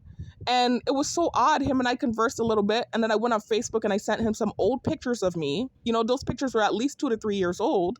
I remember sending him those pictures, texting them to him. So I took a screenshot of them from my Facebook and I texted them to him. My story never changes, guys. I could tell the story a million times, a million different ways on a different day, and the story is going to remain the same because it really happened. And I even had people in my close circle confirm that it happened. So that's what's odd to me about the whole thing. But anyways, I'm starting to do it again. I'm starting to talk about the situation. I didn't mean to. I was just trying to briefly mention that even that situation, the cyber stalking and cyberbullying situation that I experienced, also felt like somewhat of a monitoring spirit type of thing. You have to understand, because again, my Facebook was kind of being monitored, especially when I was on Island. You know, none of the dudes that came at me were genuine. They were all like trying to set me up. It was like they had group chats going around once that thing popped off. And so then when I left Island, you know, before I actually met guys up there, because I did date 3 guys up there after the POF extravaganza, I did meet 3 guys up there. I dated a Jamaican guy. I also dated a Colombian guy that actually stayed with me in the Airbnb situation. So I dated another Jamaican guy. So I did get to date some guys up there genuinely that had nothing to do with the setting up or anything like that. I'm not trying to say that they were actually pulling dudes from Florida and drafting them into whatever this thing was, but they did they did hack my dating app. They did do that. And that's not me bearing false witness. I have evidence that that happened and witnesses. So anyways, so let me quickly finish that up. So with the Kadan guy, went on my Facebook, you know, took a screenshot of like 3 different pictures of myself, one in a white tracksuit for my early 20s, one with my mom, a picture with a filter on with my mom, and a third picture. I don't remember what the third picture was. They were old pictures though, 2 to 3 years old. You know, that one from Tallahassee, shit, that was even older. You know, that was from my early 20s, those 3 pictures that I sent him. So old pictures I had on my Facebook that I had screenshot, texted it to him, right? And then I noticed that while I'm talking to him after I sent him the pictures, I'm hearing laughing in the background. And I remember that giving me chills because it reminded me of some of the things I used to experience with the honeypots when I was on Island. And so I thought that was odd. And I remember just feeling like there's no way. How could he be connected to this thing? No way. This is what I was thinking in my head. But then I remember when I was getting off the phone with him, and this again was after or post me sending those pictures to him via text message, got off the phone with him. As I'm getting off the phone with him, I remember telling him goodbye. And I remembered him saying, not goodbye, but see you later. And he did this weird, creepy laugh. And I knew for sure then that this thing was connected to that thing, because that was something that I used to tell that guy, that I didn't like to say goodbye because goodbyes feel permanent. It's stupid. It was an OCD I used to have, and OCD I used to have that I don't have anymore. But that was something that I used to say to him. So I remember that giving me chills. Like, wait a minute, did they hack my dating website? I was like, I knew I was hearing laughing in the background. I was like, what? And so then I go on Facebook, and guess who likes two of the pictures that I texted to this guy? Two of the old pictures that I texted to this guy. Again, I reiterate, these were not new pictures. These pictures were years old. And so I look and I see that that same dude for the cyber situation that went awry, that I had the relation with, he liked two of those pictures. And I showed my sister it, both of my sisters. So they were witnesses. My younger sister, I think she accidentally did that. I don't think she even meant to confirm that that happened. Actually talked about the fact that she remembered me showing her the pictures. So that's what's crazy about it. I have witnesses to these things. So that's evidence. You can I believe in synchronicity and I believe in coincidences, but there's a point where you have to say bullshit. And yes, I'm purposely using that word. One of the words they tried to sensitize me to that actually derives from that situation. Come on, man. That's too much of a coincidence. It's not even to say like those pictures I interacted with them. Like, let's say I saw an old comment when I was taking the screenshot and I decided to reply to the comment. Then you can say that that was an algorithm. That would make the picture float around in the newsfeed. Then say it's an algorithm. But I didn't do that. I didn't even comment under the picture. I didn't like it. I literally just took a screenshot of it. That's not how algorithms work. And this is what my sisters were trying to tell me, that it was an algorithm, him liking those pictures. They're telling me it's an algorithm. I'm like, an algorithm? These are old pictures. How is that an algorithm? So understand, when I said I was gaslit about that situation, I'm going in dangerous territory. I'm not meaning to do that. I don't mean to say gaslight. Maybe they really believed it was an algorithm. I don't want to do that. That's not what I'm trying to do in this video. I'm messing up here now. I wasn't even supposed to talk about that situation, but I just want y'all to understand, again, another experience that went on for years, where it was kind of this weird monitoring situation that derived from innocence. This wasn't as innocent because it was my fault. I bared false witness and I kind of accused him of something. I didn't straight up accuse him, but I insinuated that he was setting me up because of something that happened with the roommate. I'm not going to go into the details about it, guys, because I'm actually talking about the situation more than I want to, and I wasn't even supposed to mention it in this video. But I have two videos dedicated to that situation posted, called My Experience with Cyberstalking and Cyberbullying from my early 20s. I have two videos posted if you're interested, and also I talked about it in detail in the same story, in the same video, how I became a targeted individual video that I'm sharing a clip of. So if you check out the full story, you'll hear about that situation. But that was just another experience after the Walmart thing that kind of carried on for years, that to me started from something innocent. Yes, I was at fault for bearing false witness, but I didn't have malicious intent. I truly believed at the time when I was making the accusation or the insinuation, whatever, I did truly believe that he was setting me up. I did truly believe that in my heart at the time. So I didn't have malicious intent. I did truly believe that, but I was wrong for that. But again, that's never been my argument in that situation specifically. It wasn't whether or not I was wrong. It was the fact that it went too far. Similar to this situation I'm dealing with now as a target, with the text messaging where they say I bared false witness. Again, there was no malicious intent there. I truly believed what I said at the time when I said it. And again, the punishment is not fitting the crime. It's like overdue. It's overdue. Anyway, so that was another experience that I had, kind of like a monitoring spirit experience. Not the same like the Walmart thing or this being a Target thing, where literally you have like monitoring spirits, like people watching you and hovering over you and that type of thing. With the cyber stalking thing, it was more so, like I said, cyber stalking, that type of thing, where it's like honeypots being sent my way or them hacking my dating apps, which is actually pretty serious. Especially if you're on an island and you're a young girl and you're trying to date and you feel like you can't date because you're afraid of getting set up. That is traumatizing, but still not the level of traumatizing that this whole text message thing that created my targeting is. Not the same level of trauma I felt in the Walmart with that man literally hovering over me every register I went to. So it literally just had felt like this spiritual thing that started in my early 20s, right after moving out from the roommate. Not saying she did anything, but I'm just telling you that was the marker point where it started. So I moved out from her, and then all these weird things started happening in my life that it always seemed to derive from an innocent situation and kind of just blow up. The only thing I would say that wasn't totally innocent was that cyber stalking situation, because that was my fault. I did bear false witness there. But with the Walmart thing, what caused that? That was before I had ever bared false witness. What caused that? You know, that's the thing that I can't get an answer for, because I keep getting, like, you know how they do with the noise campaign where they hint certain stuff at you? They'd be hinting to me that I'm going through this out of karma for bearing false witness. But I had never bared false witness at that point when I was working at the Walmart when that thing happened. As a matter of fact, that same cyber-stalking, cyberbullying guy, I was talking to him at that time. I hadn't bared false witness against him yet. As a matter of fact, he used to call me FaceTime while I was working at the Walmart. So I had never bared false witness against him yet, nor my roommate. You know, we had moved out from her, and I do remember all of us kind of being weirded out about the fact that my sister got sick. It wasn't just a me thing. It's not like I was saying she did it. We were all weirded out about the fact that my sister had gotten really sick, you know, shortly before we moved out from her. And we did find her underwear on my sister's toilet. But we hadn't really, I hadn't started bearing false witness and saying she did this, or we were all just kind of suspicious about the whole thing. But I had never bared false witness yet when I was working at the Walmart and that thing happened. So that's why I said it felt kind of like something spiritual was going on for years after moving out from the roommate, which again, I'm just telling y'all that was the marker point of when it started. I'm not saying she did anything. Anyway, so that's what it was. So the Walmart situation happened where it was like this monitoring spirit thing in my early 20s. Then that situation with that dude, that virtual thing that went awry. And then all of a sudden it was like this monitoring thing again where I'm getting set up for years, and kind of like my social media being monitored and my dating app being monitored and that type of weird thing like that.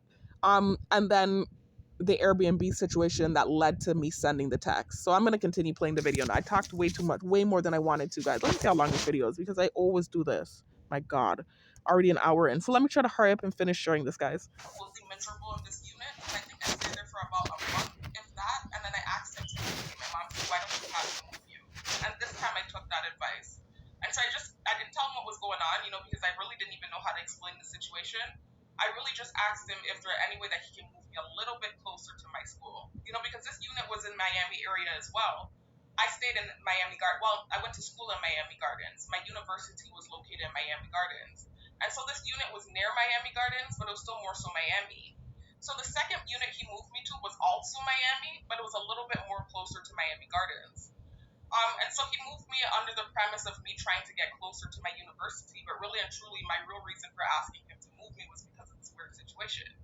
So anyway, when he moved me, he was very nice to me. He didn't indicate that the lady had said anything to him. You know, he was still acting polite. He didn't, you know, nothing in his demeanor had shifted or changed. But I noticed where he moved me, it was basically another area full of units, you know, because he owned several properties. So you know what, guys? I just realized I did what I always do. And part of my talking just now about that cyber thing, I went off on a tangent and I didn't bring it back. I hate when that happens and I listen to the video and I realized that I didn't finish something that I was saying. So I was saying that they sent me this movie, Death Saved My Life, or Saved by Death, something like that, with Megan Good. Again, with their shadow networking, sending me things with stimuli in it to sensitize me. And it was similar to that situation, except way more in depth. Like I said, I was never with this guy. But basically, they like to do that. They like to send these weird, warped versions of what happened to you, and then create their own weird, false narrative or spin on it. And so this lady was married to this guy that was a doctor, and he was abusing her. He was abusive. And so basically, when she was trying to leave him, he was basically telling her that nobody would believe her because everyone loved him because he was a doctor that saved people and he knew a lot of people. And she was more so of a reclusive type of female. And so nobody would believe her. And so then when that was being said, there was a scene where he came up to her, and he said, nobody's going to believe you. And he said, you think anybody's I forgot what it was. I should have took a screenshot of it. But then he said, and how do you think I'm doing? Great. He said, great. And they did a noise campaign in the background. Remember I told you great was one of the words that derived from that situation that they try to sensitize me to. He said something about great, right? And so basically they're, you know, kind of insinuating similar to what really did happen to me in that situation where I'm more of an introverted female. Yes, I've always had friends down here. I mean, now I don't have any friends. I'm gonna keep it real with y'all. At age 31, I do not have friends. But in my early 20s, I did. You know, I was never somebody that knew like a whole bunch of people, but I was on the go out scene in my early 20s. I knew quite a bit of people and I had friends, but not to the capacity that this guy did. This guy was one of those people that, you know, like I said, gregarious, outgoing, extroverted, knew a lot of people. And I don't think he really had beef with anybody like that, you know? So I think they just viewed me as this crazy bitch that was accusing him of whatever. And then I said mean things to him. And so I think they all jumped on top of the bandwagon, the hate train. And I didn't really know enough people, you know, for me to be able to defend myself. And so when that situation started happening and the cyber stalking, cyberbullying started happening, there was nobody really in my corner in that situation. And so it was similar to kind of what was portrayed in that movie, because I realized I started talking about that movie and I didn't finish my thought with that. So, anyways, back to this video. Moved into a unit that was around, like, it was in a compound with other units, which was not a problem. I actually liked having neighbors. You know, I didn't want to be isolated or by myself. Not like now, but what's happened to me, right? You want to be isolated. I was glad to have neighbors. But at the same time, the unit he put me in, it didn't have a connecting door, but it basically had a wall. And then on the other side of the wall was a storage unit, if that makes sense. So this is my Airbnb. And then there's this storage unit that he has built into the compound right next to my Airbnb. And there's no connecting door, but there's a wall in between my unit and this storage room. And literally, there was this maintenance man that used to be in the storage room like all day long and even all night long. You know, it almost seemed like he was in there, like monitoring in a sense. You know, it almost seemed like he was staying in there. With the amount of units this man had, there's no reason why he would need to let the maintenance man live in the storage room. You know, that doesn't make sense. So I remember around this time, before I even moved in, I was dating this Colombian guy, and I asked him if he would stay with me because what happened in the first Airbnb and me feeling uncomfortable. I asked him if he would stay with me. And this wasn't, you know, because I'm already starting to hear some noise campaign. I really don't know why. This wasn't anything where I was trying, because I did this before when I was telling this part of the story, and I'm really not sure why. It wasn't a situation where I was using him or anything like that. I actually genuinely liked this guy. It was more so just a situation where I felt nervous about what was happening. Listen to it.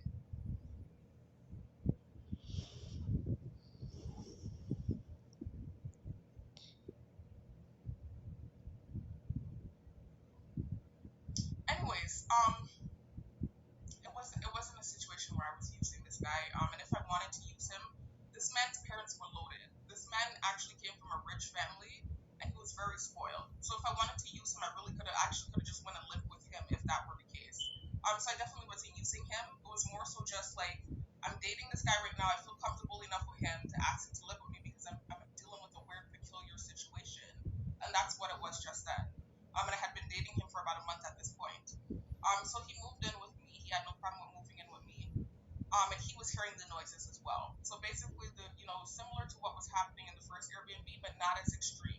You know, it's not like I had a dog up against the wall and every minute pushing stuff against the wall. It wasn't as extreme, but it definitely felt as though this maintenance man that was in this room almost 24/7, it felt as though he was monitoring us. You know, even at night, sometimes, you know, you wake up in the middle of the night or whatever the case is.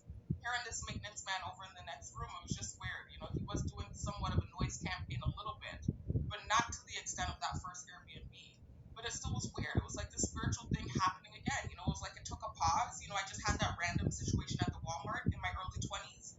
Then years went by where I didn't have any type of situation like that. I had spiritual battles. You know, you heard about what I dealt with the cyberbullying in my last video. And that you could kind of say is a monitoring thing too, where your apps are being hacked, you know, and you're having honeypots sent your way. You know, it's almost this situation where I keep getting stalked or cyberbullied, you know, in this kind of way, or you know, just this kind of weird type of like cloud over me that I can't escape. These weird situations that keep coming up since my early 20s. So anyways, this was reminiscent of that Walmart situation though, with the monitoring spirit type of thing. That was what that felt like. It just felt like it kept happening out of nowhere. So it happened in that first Airbnb, then in the second Airbnb where I'm staying with this boyfriend, and then now comes the third Airbnb. And I stayed in this third Airbnb. This did not belong to the same Airbnb host. It actually belonged to somebody in my close circle. The third Airbnb that I stayed in. So one more thing, guys. Let me just say something. I know I keep saying one more thing, one more thing. It's probably not going to be one more thing. I'm probably going to have something else to say again too. But I'm going to try not to do too much talking because the video's already longer than I wanted it to be. But in this third Airbnb, I want you to understand, I think what happened was PTSD. I think because of what I experienced in the two prior Airbnbs before this one, I think I carried that trauma with me of feeling like I was being monitored. And I think I projected that onto this female. Now, they like to do noise campaign at this part as well. And I want you to understand that this lady was a big lady. Okay, she came from Chicago. You know, Chicago is, you know, a rough city. She was rough. Okay, this is why I kept saying she was kind of loud, and I don't mean that in a bougie way, but she was rough. If this lady wanted to beat me, she could have. You know, she was a stocky lady. You know, pretty strong, and I'm a strong female. I know y'all have seen my pictures. I'm athletic, but this lady was stocky. You know, and she looked like she could tussle and tuffle with the best of them. right? So I just want y'all to understand there was nothing that I could have done to this lady. As a matter of fact, she intimidated me. So I just wanted to make sure they're doing a lot of stuff now on purpose. You hear the rain happening? I believe that's harp. And guys, I'm not crazy. Check out my irrefutable proof that gang stalking is real video. That's my recent video that I posted that validates this program and the use of military equipment on targets. One of the tactics that they use is harp. So they actually, yes, and I know that sounds crazy, but they actually utilize harp on targets as well. It's literally psychological warfare. They go as far as to utilize harp. So understand it just started raining heavily when I talked about that on purpose. That's not, and then again, let me not bear false witness because I don't want problems. And even though the things I'm saying is true, um, likely true, the reason I'm saying likely is because I don't want problems. They still punish me and say I'm bearing false witness if I don't have concrete evidence that they are in fact doing this. But I want you to understand that when targeted, military equipment is used on targets. Again, check out my irrefutable proof that gang stalking is real video. All right, so just understand this is a real program, and there is even a DARPA scientist. I didn't even want to mention that video because they started giving me flack for that video as well. But even that video where I posted with the DARPA scientist that talks about the technologies used on targeted individuals. It's titled "Harvard DARPA Scientist Talks About the Technologies Used on Targeted Individuals." That scientist from DARPA legitimizes the program. He talks about the targeted individual program and what its purpose is. So I'm not really trying to talk about that too much, but I just want you to understand I'm not crazy. You're not crazy if you're targeted and you feel like all these things are happening. This is a real program, and I've provided more than enough irrefutable evidence on my page to validate that understanding. This is a real program, and you're not crazy as a target. It's a program that is utilized on targets, and military equipment and technological devices are used. And I'm not anti-military, I'm not anti-government. I feel like I need to say it every video because they do like to run with false narratives. And so I have to very clearly make sure I reiterate that. I've never been anti-government, and I've actually had several moments in the past where I considered joining the military, even right before I graduated from college. So I'm not anti-government, but I am anti this program, and I am dealing with this program. And so I'm using my voice and my knowledge and the information that I've learned to share what I've learned, to help other targets and also to help myself, to protect myself. So understand they do utilize harp on targets as well. They do. That's why it just started raining heavily when I said what I said. But this is another thing to paint a false narrative that they like to do noise campaign about. Understand again, guys, that I said I think this thing is spiritual. It's weird. It's been happening since my early 20s. This weird thing where these incidents happen out of sheer innocence, and it creates these weird situations for me. Again, I reiterate, I was staying in several Airbnbs, not long-term ones. So once for about a week or a week and a half at most, for about 4 to 5 months before I stayed in that long-term Airbnb where the first incident occurred. Then I stayed in a second Airbnb with my boyfriend for the same host. And I think at that point he had probably been told something by the elderly couple. They probably assumed that I was doing something with their door when I was actually stuffing up my bathroom door with the comforter. I believe they may have went back to him and said something because they were Cuban and he was Cuban. And so I believe they were relatives of his, but I'm not sure. And understand too, why would I try something when we're connected to a main house? First of all, it was a neighborhood where the houses were very close together. And the house where our units were located was connected to a main house. So there was a main house where people lived, and then in the back was the 2 units, my unit and then the elderly couple that was right next to me. So it would have been ludicrous for me to try anything in big broad daylight. Why would I do that? And then again, I also verified for you guys and provided evidence that I called my mother and complained to her about the bathroom door before I proceeded to try to stuff it. So understand again, it's these weird random things, that innocent situations that keep creating these weird things for me. And this is why I keep saying it's spiritual. This is why I keep saying that. So anyways, in the first 2 Airbnbs where the incident started, they belonged to the same host. So I believe the elderly couple may have went back to the guy and said something about me stuffing up the bathroom door. They might have thought I was trying to do something with their door, and that's why they were doing the noise campaigns, obviously. And so I think with him, he was moving wary with me. He didn't act different. That we still had the same repertoire, and he still seemed to not have an issue with me, right? But I think he was probably looking at me cautiously because of whatever it is he was told. I think I was still being the mannerful person that he spoke with, and he wasn't seeing whatever it is he was told, but he still knows those people, obviously, and so he was moving cautiously with me, I believe. He didn't act that way, but I believe he had that maintenance man go in that room to monitor me in that second Airbnb for him. And my boyfriend is a witness to that too. I'm not with him anymore. I don't even have access to contact that guy. But I was with that Colombian guy back then for about 4 to 5 months, and he stayed in the Airbnb with me. He lived with me and heard the noise campaigns, so this is not something that I'm just making up. And I even called my family members in that Airbnb and let them know that I was still hearing noises. And so I believe what happened is I think he was told whatever he was told, and he decided to have the maintenance man stay in the maintenance shed that was right next to my second Airbnb for him and monitor. And so I think by the time I moved to the third Airbnb that belonged to somebody in my close circle, I think at that point I was traumatized from the noise campaigns. And so I think this third incident you're about to hear about was me. I think it was all me. And just thinking that this girl was doing something that she wasn't doing because of what I had experienced in the two prior Airbnbs. But just understand, I couldn't have even tried anything with this girl if I wanted to. First of all, there were houses around this Airbnb as well, close neighbors and close proximity. And this lady was burly. She was older than me, right? At the time, I was in my late 20s. This lady looked like she was in her mid 30s, mid to late 30s. She came from Chicago, one of those kind of, and I don't want to say anything that seems offensive because I have a bad habit of doing that. But Chicago, some areas is rough. I like Chicago. When I went up there, when I tried to leave Island after my targeting exploded and I tried to relocate, I said this in several of my videos. Chicago was one of my favorite cities. I keep hearing all these horror stories about Chicago, but I actually really liked it. It was a beautiful city. But let's keep it real. There are some rough parts of Chicago. And she seems to have come from the rough parts because even though she was a nice lady, she was rough around the edges. She looked like she could have beat my ass if she wanted to. So I would have never tried anything with this lady. So the noise campaigns they're making is ludicrous to me. She was burly and rough around the edges. And I think she could have beat me with her one arm if she wanted to.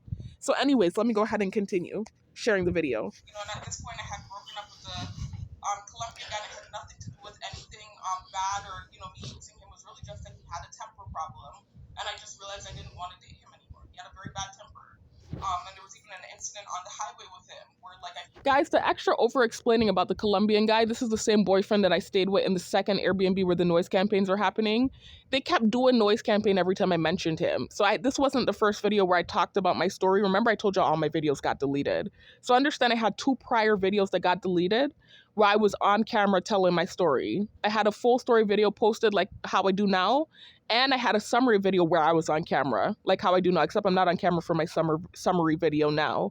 But those 2 videos, I talked about the situation. I mentioned this Colombian guy, and they kept doing noise campaigns in the background when I mentioned him.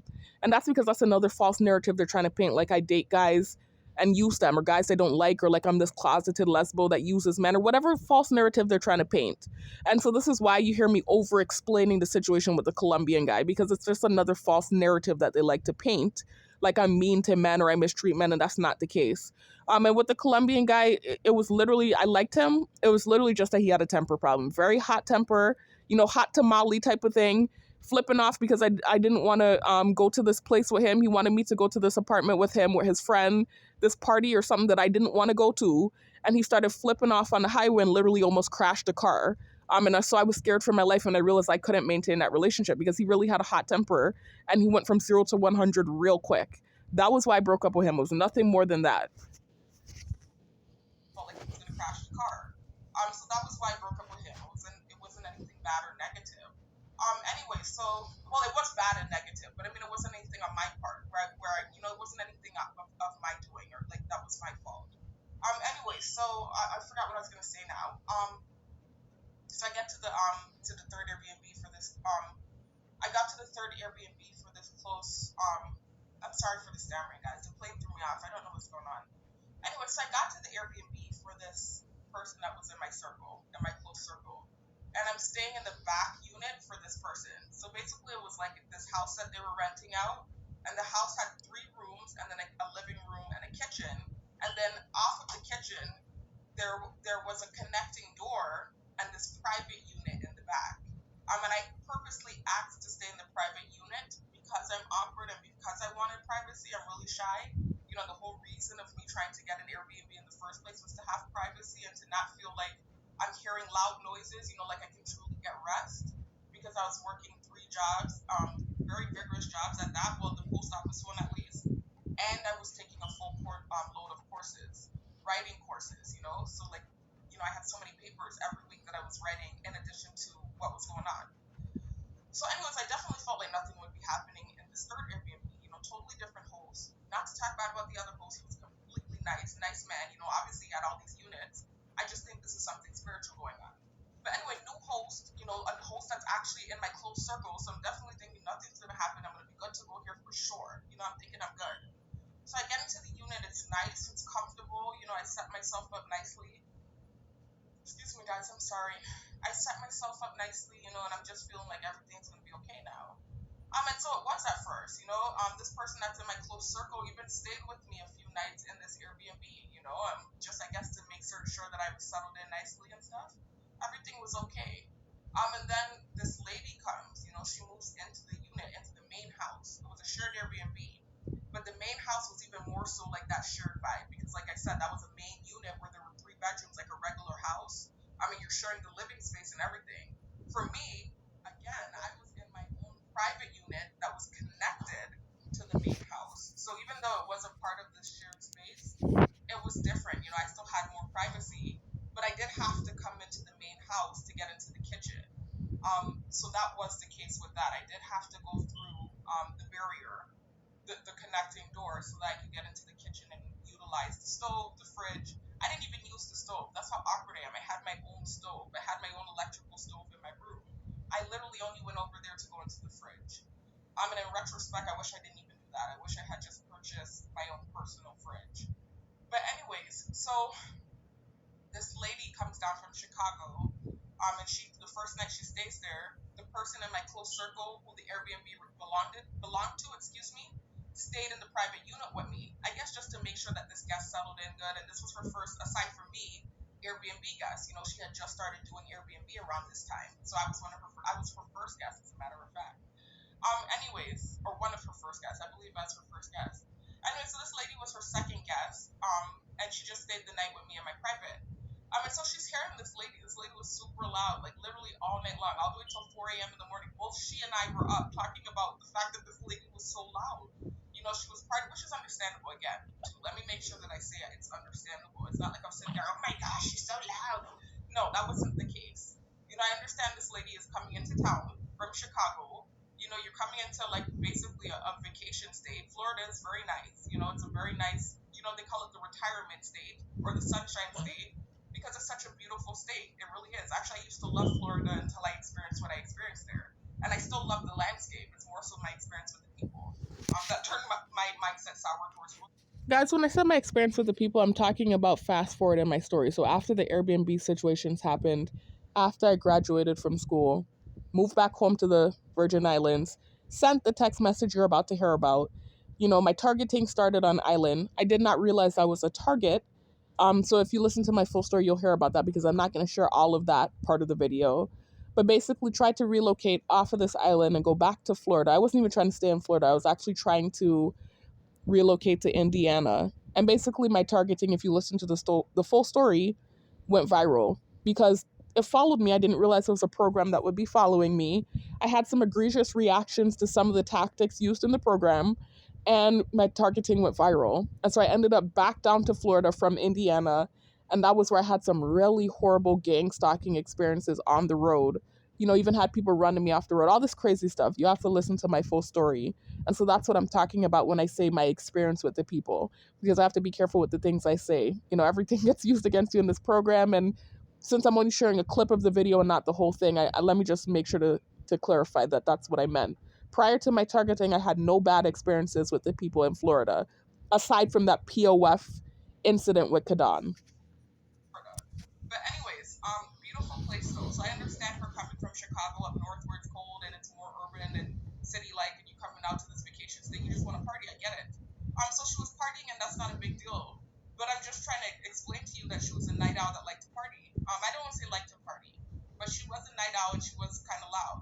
She really was. Even my sister, the person in my close circle heard what was going on.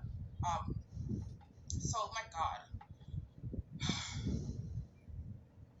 Anyway, so the person in my close circle even heard what was going on.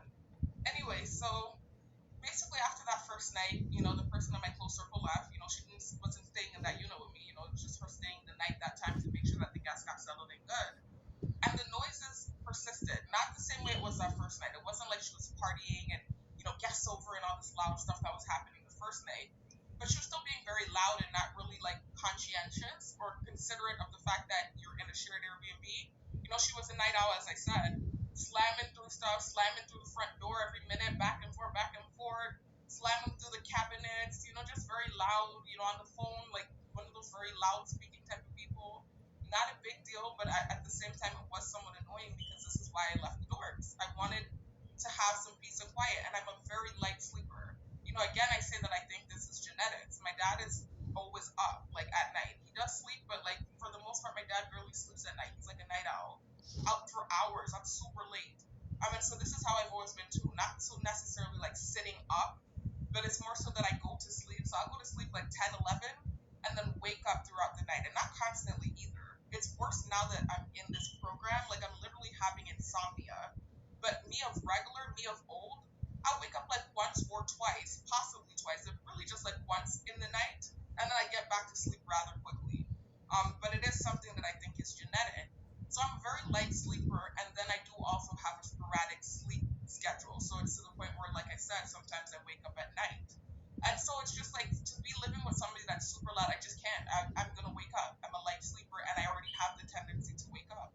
And then, too, at this time, I had, like I said, started doing night security. So my sleep schedule was different. I was even more so of the kind of person that would wake up at night. So it was just a lot going on. It was just too much. And she was being too loud.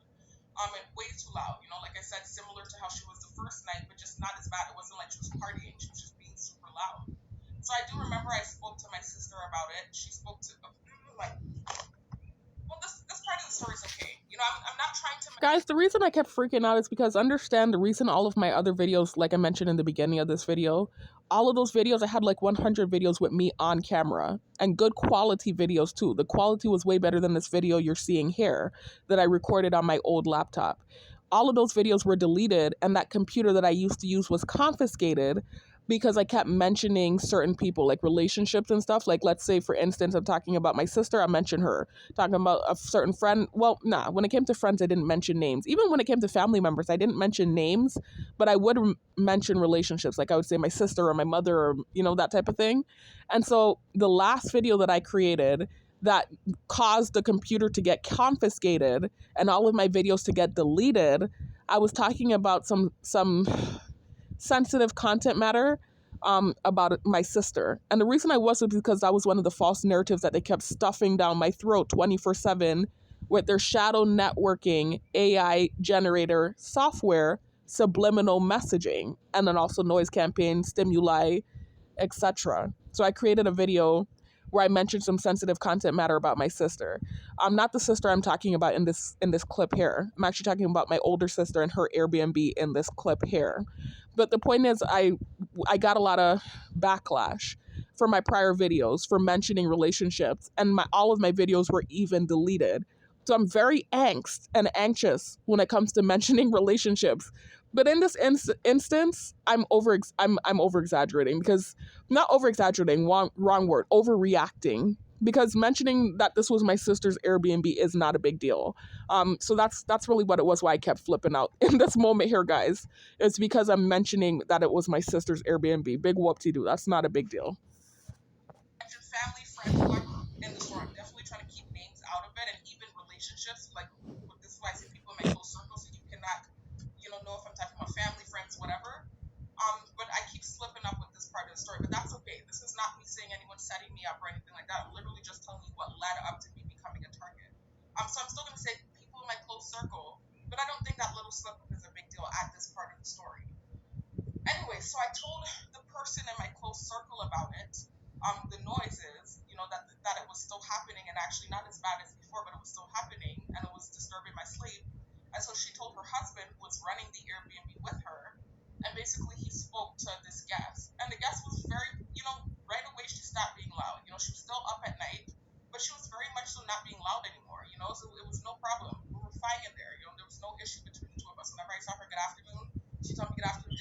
normal stuff, nothing weird or strange going on. The loud noises ceased right away. Um, I'm sorry, I'm hearing the plane very slightly, which I don't know why. But anyways, so the loud noises ceased. She was very considerate when she was talked to, when they spoke to her right away. She didn't catch an attitude or anything like that. She literally just stopped the loud noises and she started to be more quiet at night. And so if I did wake up at night, I would hear the TV and I would hear her out there, but she wasn't being loud, slamming doors and cabinets and then the fridge is right next to my room, slamming into stuff, talking super loud on the phone. That wasn't happening anymore. So anyways, so basically, a good month passed, about a month passed with no issues. I would definitely try not to go over there unless I wanted to go in the fridge to get my stuff. I even, like I said, had an electrical stove in my room. This is how much of a hermit I am. I didn't even want to be over there long enough to cook on the stove. That's how shy and awkward I am too, and just wanting my own space. So I literally only ventured over there to go in the fridge. So anyways, good month passes by, no issue. And then this night in question, I believe I had just gotten off of work, if I'm not mistaken. It was like 7 or 8 at night, and I went over there to get my food out of the fridge. At this time I was making wraps. I've always been into holistic health and eating healthy, but around this time I was on something called the keto diet. So I was eating extremely healthy, and I was eating things like wraps with kale and salad and different things like that, very light, rabbit type food, if you will. And I wasn't even necessarily cooking much at this time either, even though I had the electrical stove. So I ran over there basically just to get the stuff to make my wrap, and I came back over to my room. So after I ate, I looked up and I noticed that I forgot to lock the connecting door. And I remember my mom telling me, please make sure you lock the door. You don't know these people. Not to say anything negative or looking down on anyone. We don't. It's just literally you're staying with a stranger with this Airbnb thing. So my mom just kept reiterating to me, make sure you lock the door. So I would always make sure the door was locked. And so after I had got my wraps and stuff, typically what I would do is as I'm closing the door, I lock it. So you wouldn't even hear that I'm locking it. So it's not like you would feel offended or anything like that. As I close the door, I turn the lock. But I forgot to do that this night. So I got up and I'm hearing her on the couch. And I tell myself I don't want to offend her. I already felt bad about the fact that you could basically say I ratted on her about being noisy. And she handled it pretty well. And I don't want her to think I'm like some type of bougie bitch that's now locking the door and acting like she's going to do something. So I very quietly tried to lock the door. I tried to do it very quietly. And to this day, I regret this. I wish I had just locked that damn door loudly. But I tried to lock it quietly, and then I heard her turn up her phone. So she was sitting there watching TV. I was already hearing the TV, but it's like she played something loud on her phone. Now this could have just been PTSD for me because of what I dealt with in the other two Airbnbs. I don't know. But for me, when she did that, that triggered something in me, and it made me feel like, like she had started to do the noise campaigns, like what I had experienced in the other two Airbnbs. I even told myself, nah, maybe that's not the case. Maybe that's just in my head. So then I sat on the bed, and I noticed she did it again. She turned up this loud thing on her phone.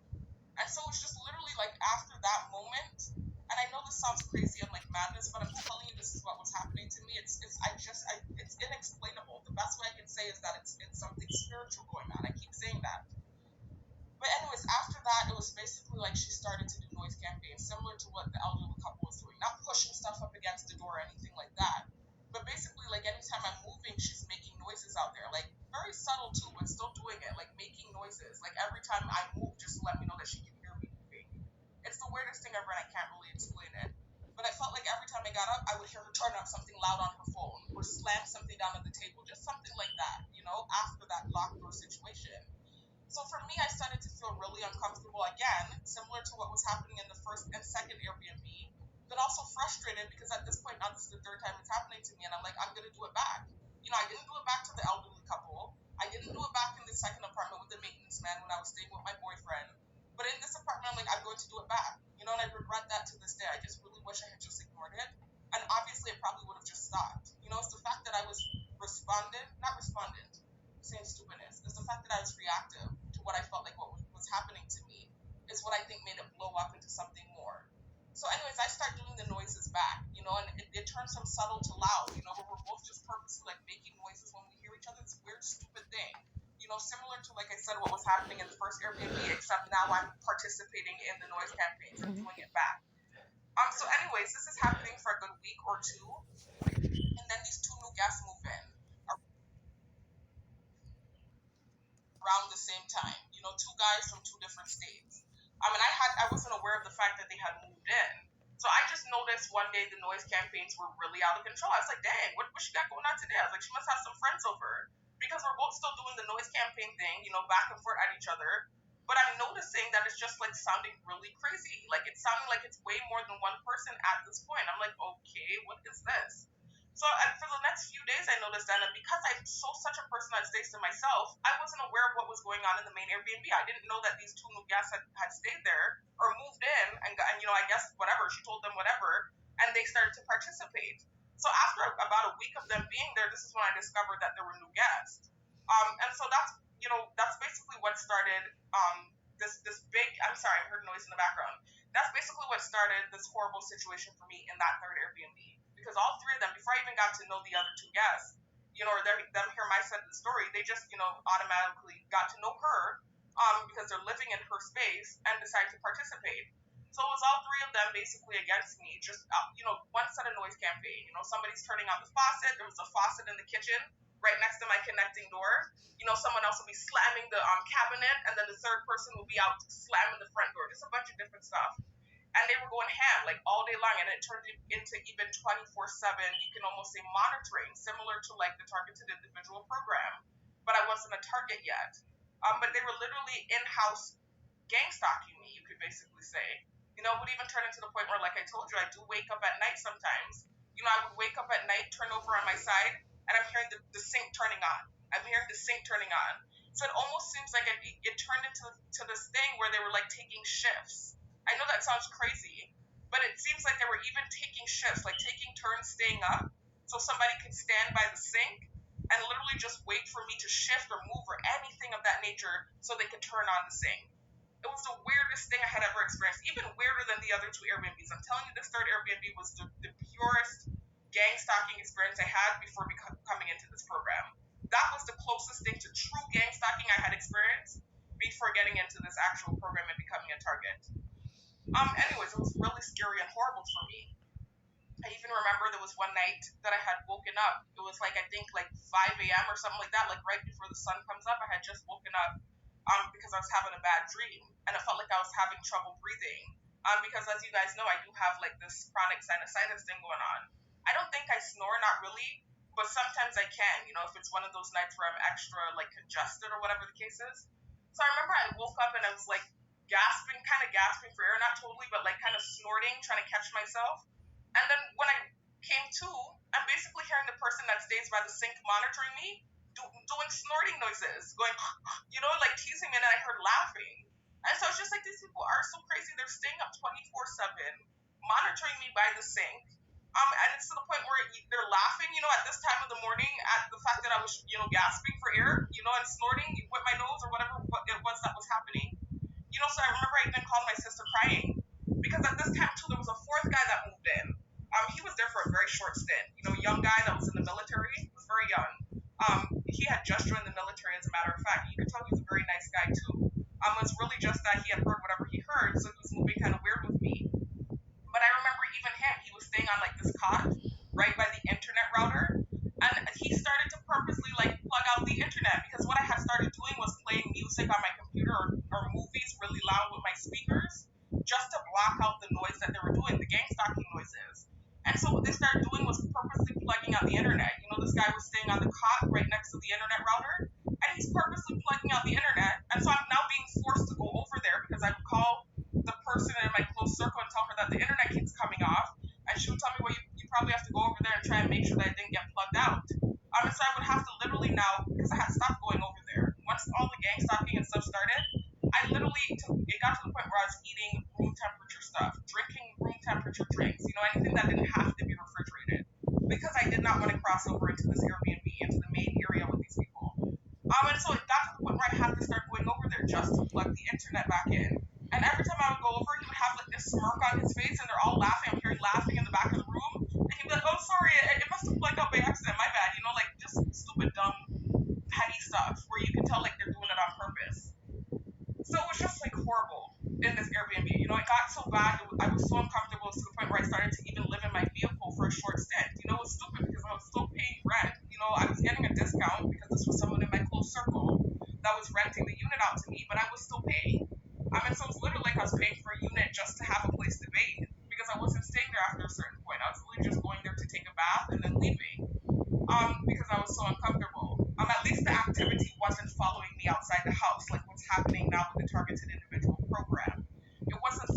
outside the house. So I could escape. I could go in my vehicle, leave, escape, have some sort of normalcy. But it was so bad I was staying in my vehicle. I was like, damn, I should have just stayed in the dorms at this point. At least no weird shit like what started happening in these Airbnbs was happening to me in the dorms. So I'm like, I should have just stayed in the friggin' dorms. I had free food in the cafeteria.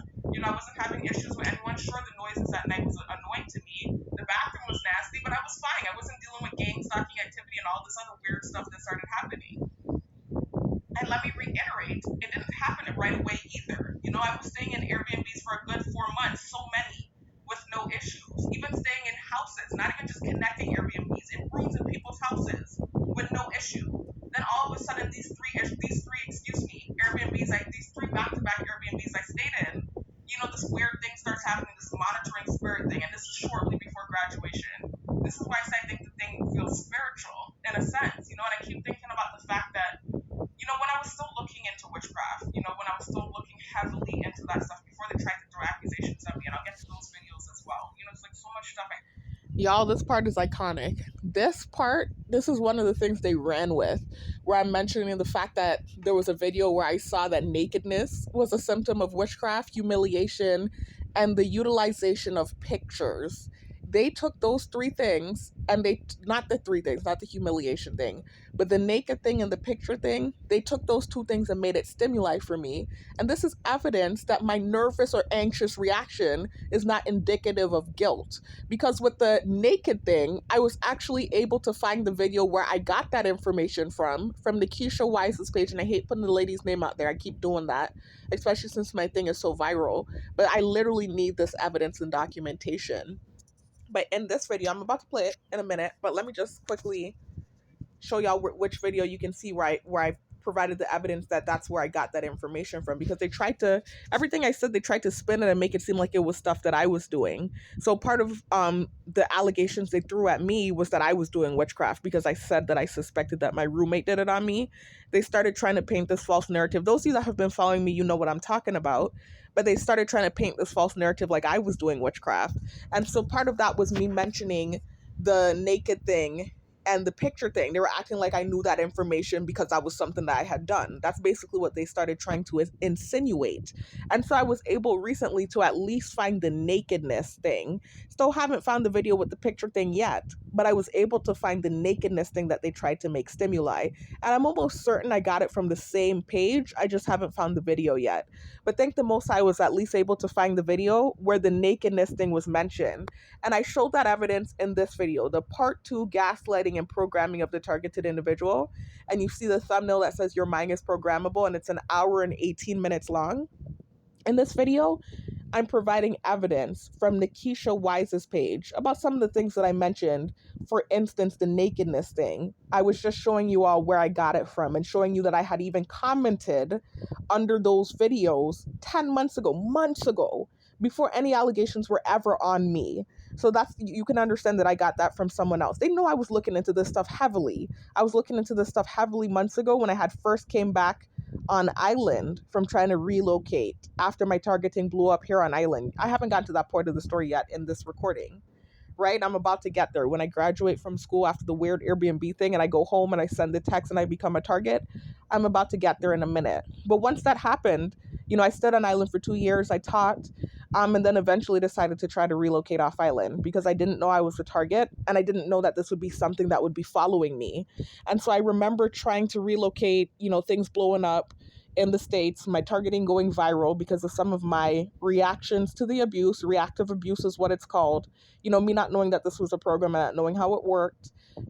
Came back to island and was basically like 100% sure in my mind, at least, that witchcraft had been done on me. And so I started looking into the thing heavy, and this is where the new allegations against me derive from my own words. They basically, like I said, this program is a simulation. That's why I keep saying be careful about what you say.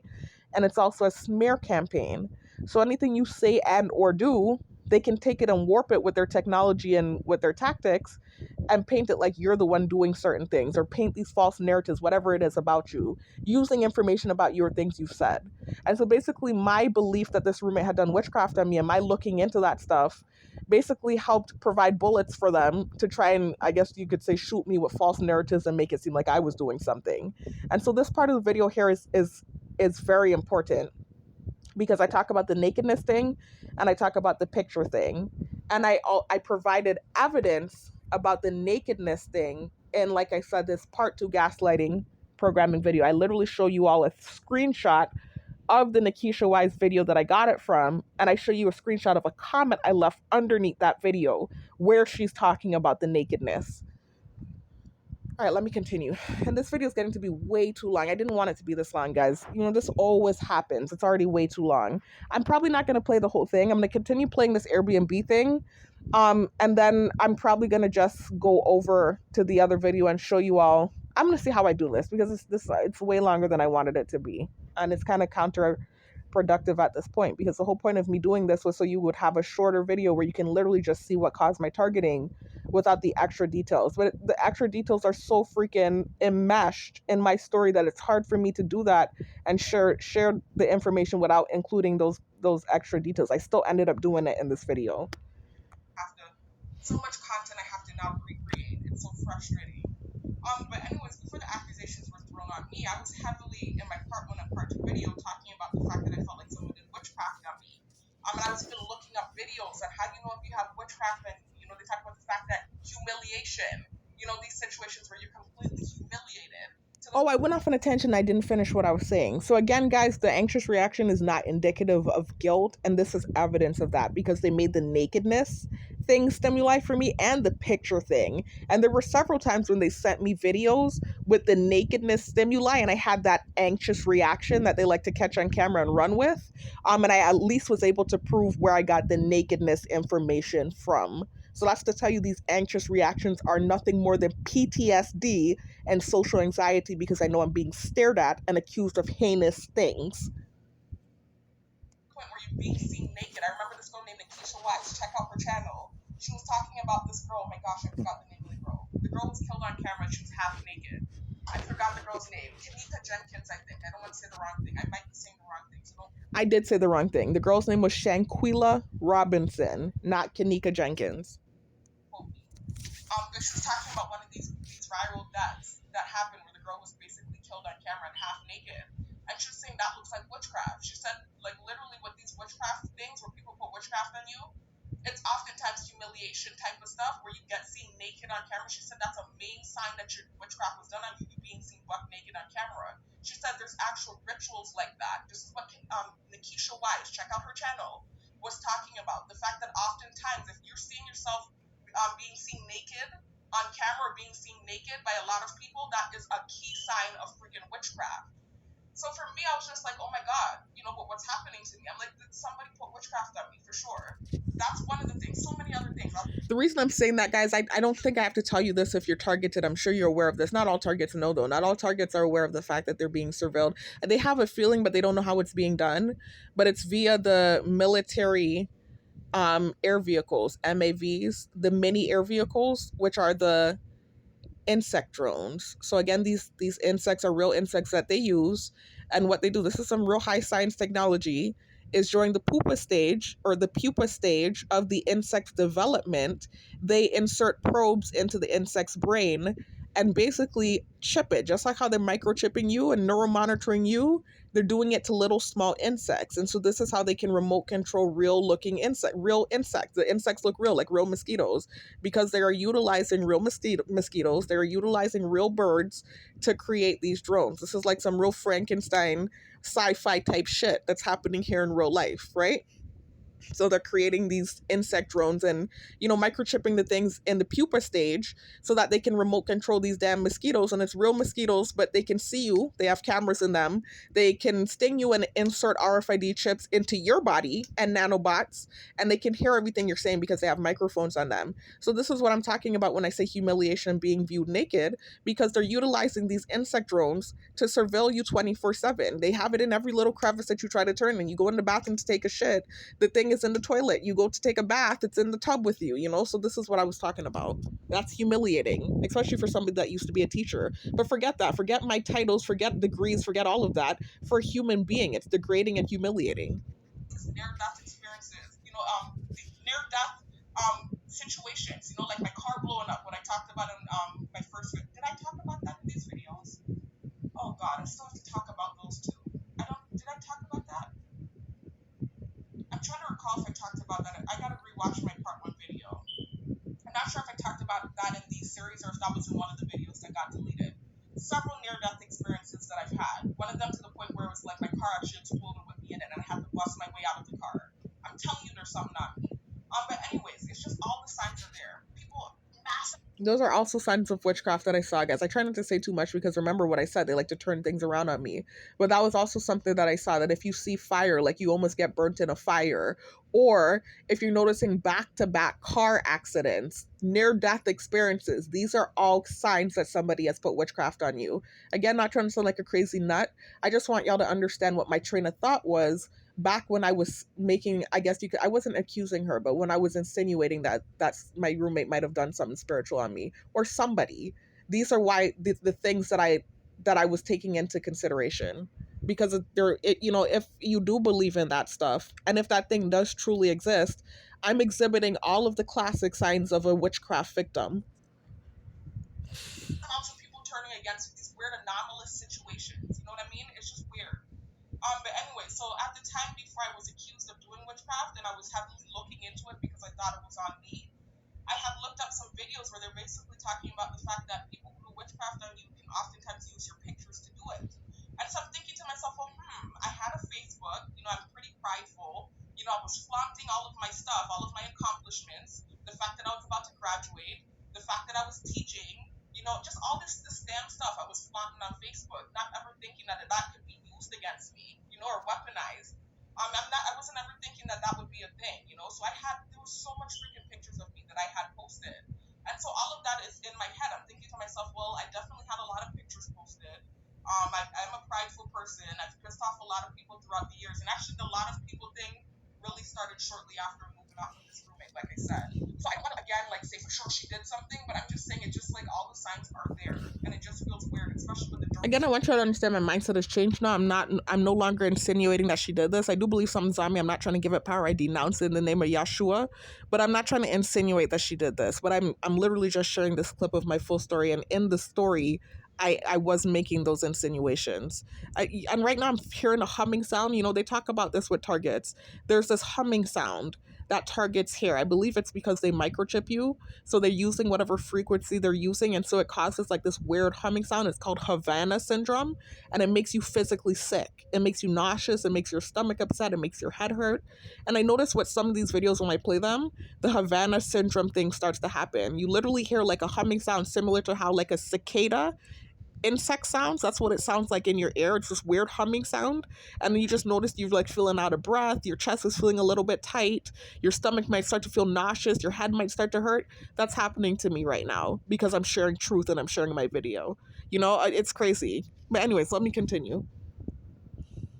Underwear on top of my sister's toilet. Another sign again, like I said, getting sick and the doctors can't find anything wrong with you.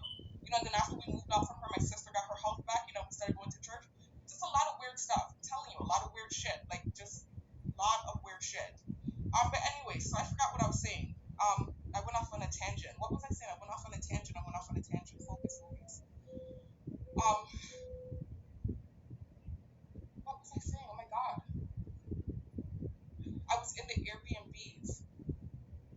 So it just seemed okay. That's what I was saying. I'm sorry. So it just seemed like it came out of nowhere, because literally I have been posting about the fact that I was about to graduate on Facebook and just again being flaunty, and it was literally shortly before graduation. One last thing, guys, as far as this thing goes, another sign that I saw was that something bad will happen to overshadow something good happening in your life. And literally right before graduation, that's when this Airbnb thing started. So to me, that was another red flag. I was like, oh my God, all of the signs of this thing is here or present. And so this is what my mindset was back then, why I was so adamant about this believing something was on me thing. Randomly, these weird monitoring spirit type of situations arose in the Airbnbs to the point where it was like I was living in my car, yet I'm paying rent. It was the weirdest thing ever. So anyways, fast forward and I graduated. And in my mind, I was thinking that I might have stayed in Florida to teach. I had like I was on the line with that because I wanted to come home and teach as well. I had always wanted to do that. But because of my experience when I was a paraeducator down here and just really stemming back to this guy with the cyberbullying and stuff, I was also questioning whether I even really wanted to come home or not.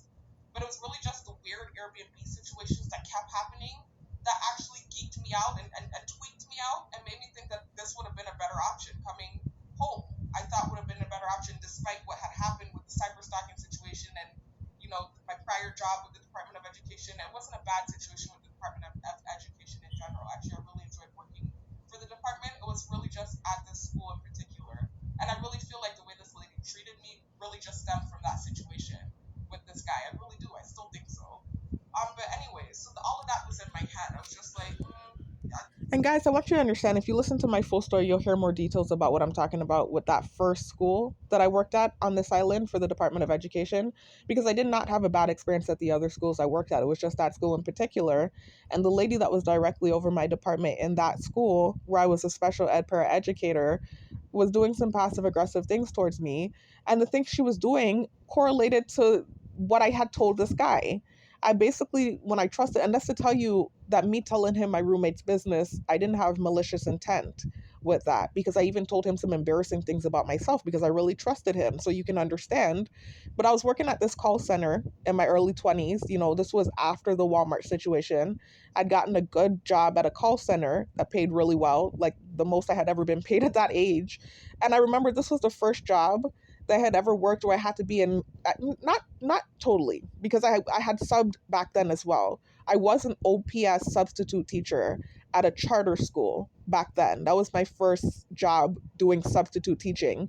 So I was in close proximity with that job as well, but it wasn't the same as the call center job where you're literally like sitting up on top of somebody and making phone calls all day and talking in their face.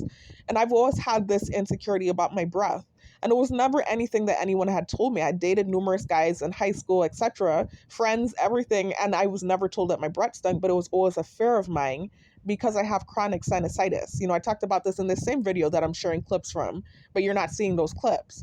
But I talked about the fact that I have a condition. I was born basically with a deformity. So basically, my nostrils are smaller than the average nostril. It's like I have extra nostril. This is what the nose and ear doctor here on island told my mom. I would like to get a second opinion. Not saying he didn't know what he was talking about, but you know how you go to different doctors, especially if you have a unique case like mine. I think what I'm dealing with is a unique case, and you hear different opinions. And so this was just the opinion of one doctor. But this is what my mom was told when I was a child. Basically, he was trying to get the tube that, when you go to a nose and ear doctor, they stick up in your nose to look back and, check for polyps, etc. And he could barely get the tube in there. And so from his own analysis, he was saying that I have a condition where it's like I have extra cartilage in my nose. And so he was telling my mom it's causing chronic post-nasal drip. And so basically I would need surgery to correct the problem. And so I remember my mom giving me that option.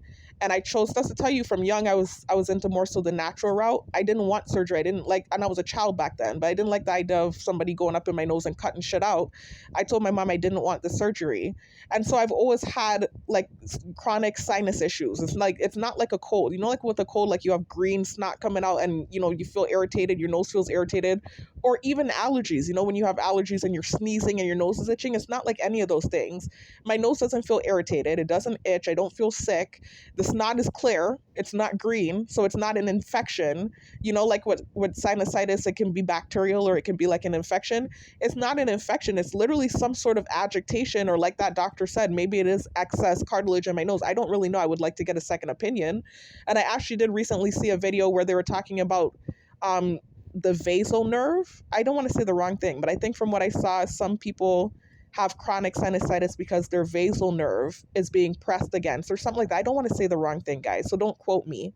I'm not saying the information verbatim, but I just recently learned something about the vasal nerve and how you can get it frozen and possibly help chronic sinusitis. So I don't really know what the issue is, but my mom was told that it's that I have extra cartilage in my nose. So I've always had a chronic runny nose, just clear snot. But because of that, I've always feared bad breath, because from what I've noticed, I noticed people that have a cold typically have bad breath. That's a known fact. I think it's a known fact. That's something that I've noticed. But again, my nose is extra sensitive. This is the weird thing about me. You would think because my nose is always stuffy, I wouldn't be able to smell things good, but it's the opposite. I smell everything, like more than your average person, like even the bathroom. And so for me, it's like with the nose thing, I just noticed that people that have a cold, usually their breath stinks. And so that was always my fear. I was like, oh my God, I wonder if this runny nose could cause bad breath. This is what I always thought. And so that's always been a chronic fear of mine, that I might have halitosis. And so I remember that kind of being a running joke in high school amongst my friends and I and my sister and even my cousin. They always used to be like, Reefy, and Reefy is just my nickname. Your breath don't stink. Like, calm down, your breath don't stink. I'm always asking, my breath stink, my breath stink. Popping mints, popping gum, brushing my teeth extra to the point where it was like at a certain point, in my early 20s, I started to wear off my gum line. Like my gum started to recede a little bit because I was brushing so excessively because of my fear of having bad breath. And so that's always been a fear of mine. And so at this job, at this call center, where I'm being forced to be in close proximity for training, more than even that sub job where I was working at the charter school, I'm literally sitting there in this lady's face and forced to talk in her face. And that's always been a fear of mine. I have to get real comfortable with the person before I even feel comfortable talking in their face like that. And so I remember like just kind of shrinking back whenever she was training me. And this was before she ever held her nose or did any reaction. I had never gotten a reaction about my breath before. My history had been being laughed at for my fear. And I'm telling me, your breath don't stink. What is wrong with you? And laughing at me, my sisters and, my friends, etc. from high school. And even guys I dated in high school. So anyways, at this call center in my early 20s, and I'm kind of rewinding in the story, but I'm doing that. Why am I doing that? Oh, to tell you about what happened at this job here on island, why I was saying that I had a bad experience at this first school and why I think it was connected to that guy. This is why I think it was connected. Anyway, so at this call center in Tallahassee, this is again in my early 20s, I rewinded in the story, guys. I remember for the training, I kept shrinking back whenever I would have to talk in this lady's face because I was so insecure that she would smell my breath. And I would notice her looking at me and kind of like smirking when I would do it. And so she started to act like my breath stunk. Now, I don't know if the lady genuinely smelled my breath or if she was doing it because of my reaction and how I was acting. But all I know is it turned into this big running joke in this call center. And all of them kept doing it. This was my first experience with bullying, just so you know. And this was also after moving out from the roommate. But I'm not insinuating that she did anything. But this was also one of the experiences that in my mind, I tied to being a coincidence to her. I'm not going to go into the details of that because that was something I got backlash for as well, something I said about my roommate. So I'm not going to go into details about that. But this was another connection that I made that I was like, oh my God, is this something spiritual going on? But I'm not going to go into, I did talk about it in my full story. I'm not going to really go into the details of that connection that I made there with that. But it's just like, I know they all started to do this thing where it was like this running joke in that call center where they're pinching their nose and acting like my breath stunk. And it was just like the worst thing ever because I started brushing my teeth like 5 times a day and, like taking Listerine to work. And it was like to the point where I was burning my mouth because I was putting so much freaking Listerine and toothpaste in my mouth. And they were just having a field day laughing their asses off at me. And in retrospect, as an older woman now, I realized they were just being bullies and having a fun time with my reaction. So anyways, I did tell that guy though, the guy I was talking to virtually, that was one of the things, that's to tell you me telling him my roommate's business wasn't malicious because I even told him embarrassing things about me. So that's to tell you I trusted him. But I told him about that call center issue and how they were pinching their nose. And so that was one of the things that started to be a thing down here on island after that situation with him went awry. And so that's why I felt like, this lady at this first school that I worked at for the Department of Education, that's why I felt like she was doing the nose thing. I felt like she was privy to the information, privy to that situation with that guy where I said all of those mean things. And I even stupidly said some mean things about the island I'm from, just out of embarrassment and anger about what was going on, and just being bullied and stuff. I kind of put my foot in my mouth in that situation. And so that's why I felt in that first school that I worked at, why I had a bad experience. This is what I was saying in this part of the clip here. That's what I was talking about, why I felt like it was connected to that guy. Because that was one of the things she started doing, pinching her nose. Before I could even really talk to the lady, go to get in her face, she was doing that. Like she already knew about the situation. And so that became a thing in that school. They were professional, they were. It was a school, they were very professional in that school. It was never a thing where they weren't professional, but there was passive aggressive things being done, like the pinching of the nose when I would speak and that sort of thing.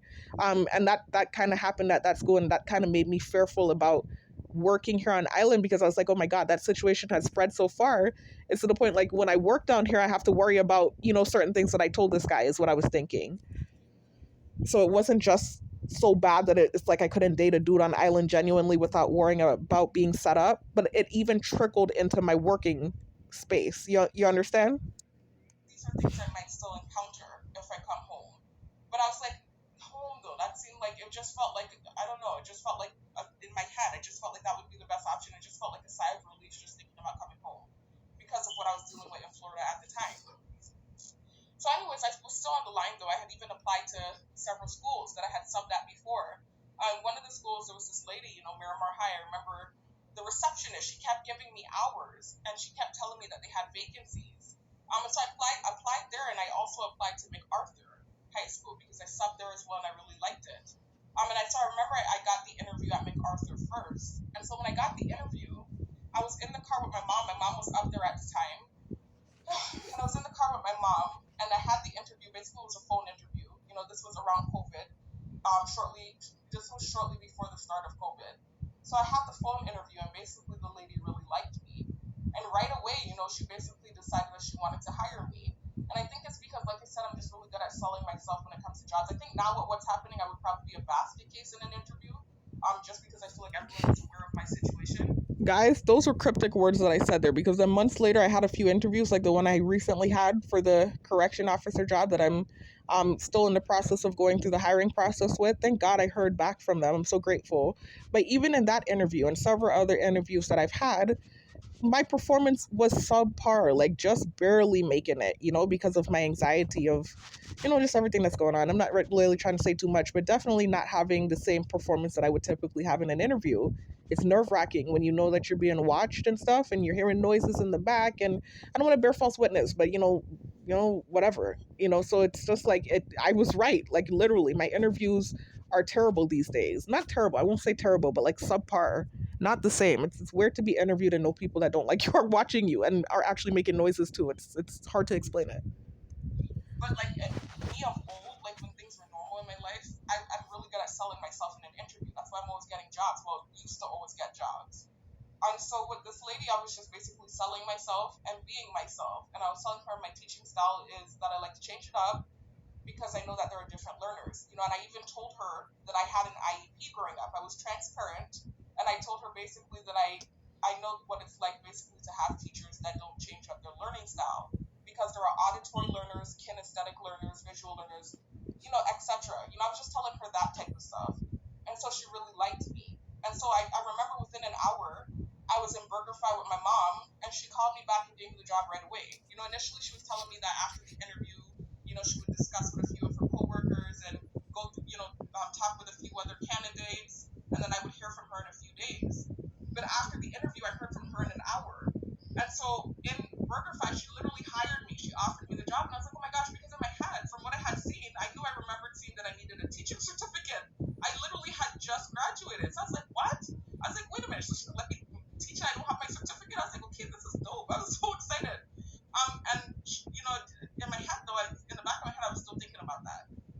So, anyways, my mom was telling me congratulations and stuff, and then the lady basically had to backtrack. When she called me back again a couple days later and found out I didn't have my teaching certificate, she basically was looking for a loophole so that I could start teaching without having the certificate. So basically, what she was telling me was that I could be an interim sub. And so basically, what an interim sub is one of those subs that you basically get paid. You basically get paid the same salary as a teacher, and you're also, so it's a little bit more than a regular substitute, and then you're also on more so long term on board. And so you might take the place of a teacher, a real teacher, long term. So basically, like let's say a teacher leaves for maternity leave for a year, or a teacher leaves because they have some sort of grievance or something's going on. You can actually take that teacher's place for an extended amount of time, like a year, maybe more. So you're actually like a real teacher creating lesson plans and stuff, but you're under the moniker of interim sub. And so that was the loophole that she found, and she told me that I could do that in the meantime until I was able to get my teaching certificate. And so I thought that was so freaking cool, and I was thinking about that, and I was considering it, but I was more so still leaning towards going home because of what I had dealt with the Airbnb situation. I honestly did miss being home, and to me, I kind of reasoned with myself that that situation, because it had been 2 years, I don't know, I just in my head reasoned that it would be okay. And so I came home. I just reasoned that that situation would be okay. All right, so I came home. 45 minutes in, I'm doing good. All right, let me pause and get something to drink, guys. I'm sorry, it's a lot of talking. Let me pause. So where I'm at now is that I moved back home. I decided that I wasn't gonna stay up there in Florida, and I moved back home. I'm pausing. All right, guys, back again. All right, so basically, I moved back home and decided to move in with people in my close circle, and I'm living there with them. And I traveled down with two younger relatives of mine to live with people in my closer circle. And these two relatives live stateside with their parents, but they basically just traveled down with me. I've traveled with them numerous times before, but they basically traveled down with me because it was summertime. And so basically, they were just coming down to spend the summer with these people in my close circle and myself.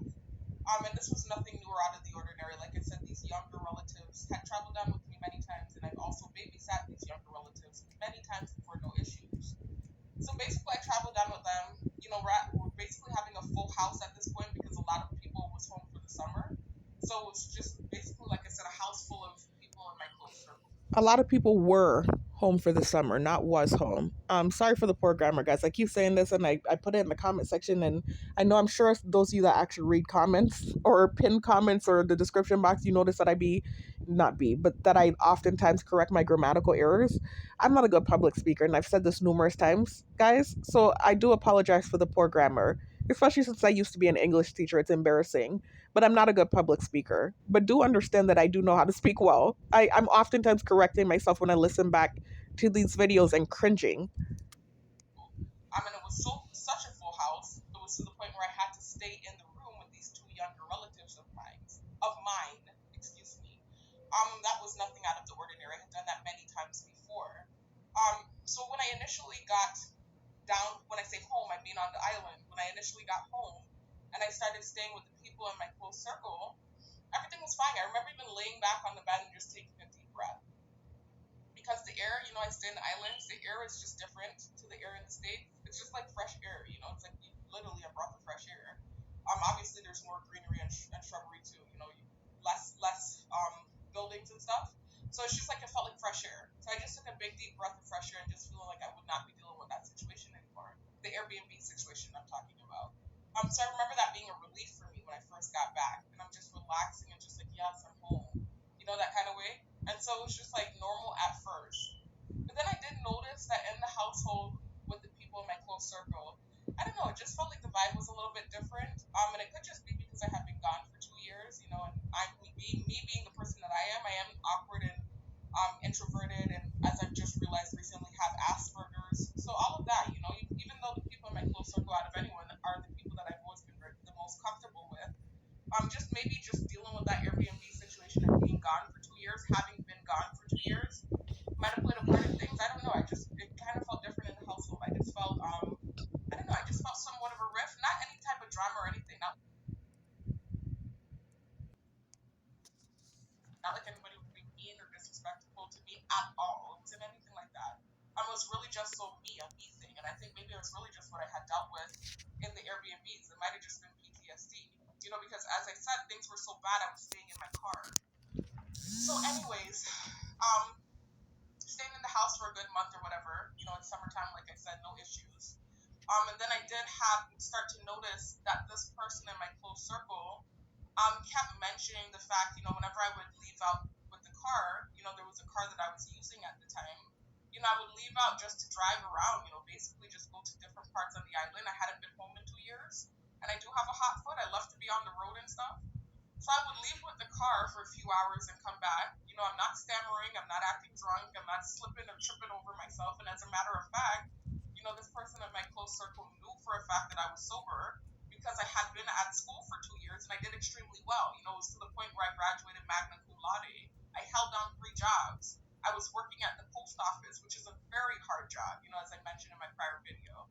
So they knew that at this point I was sober. We had been in communication, obviously, throughout my course of being in school. So they knew that there was no issue with drinking at this point.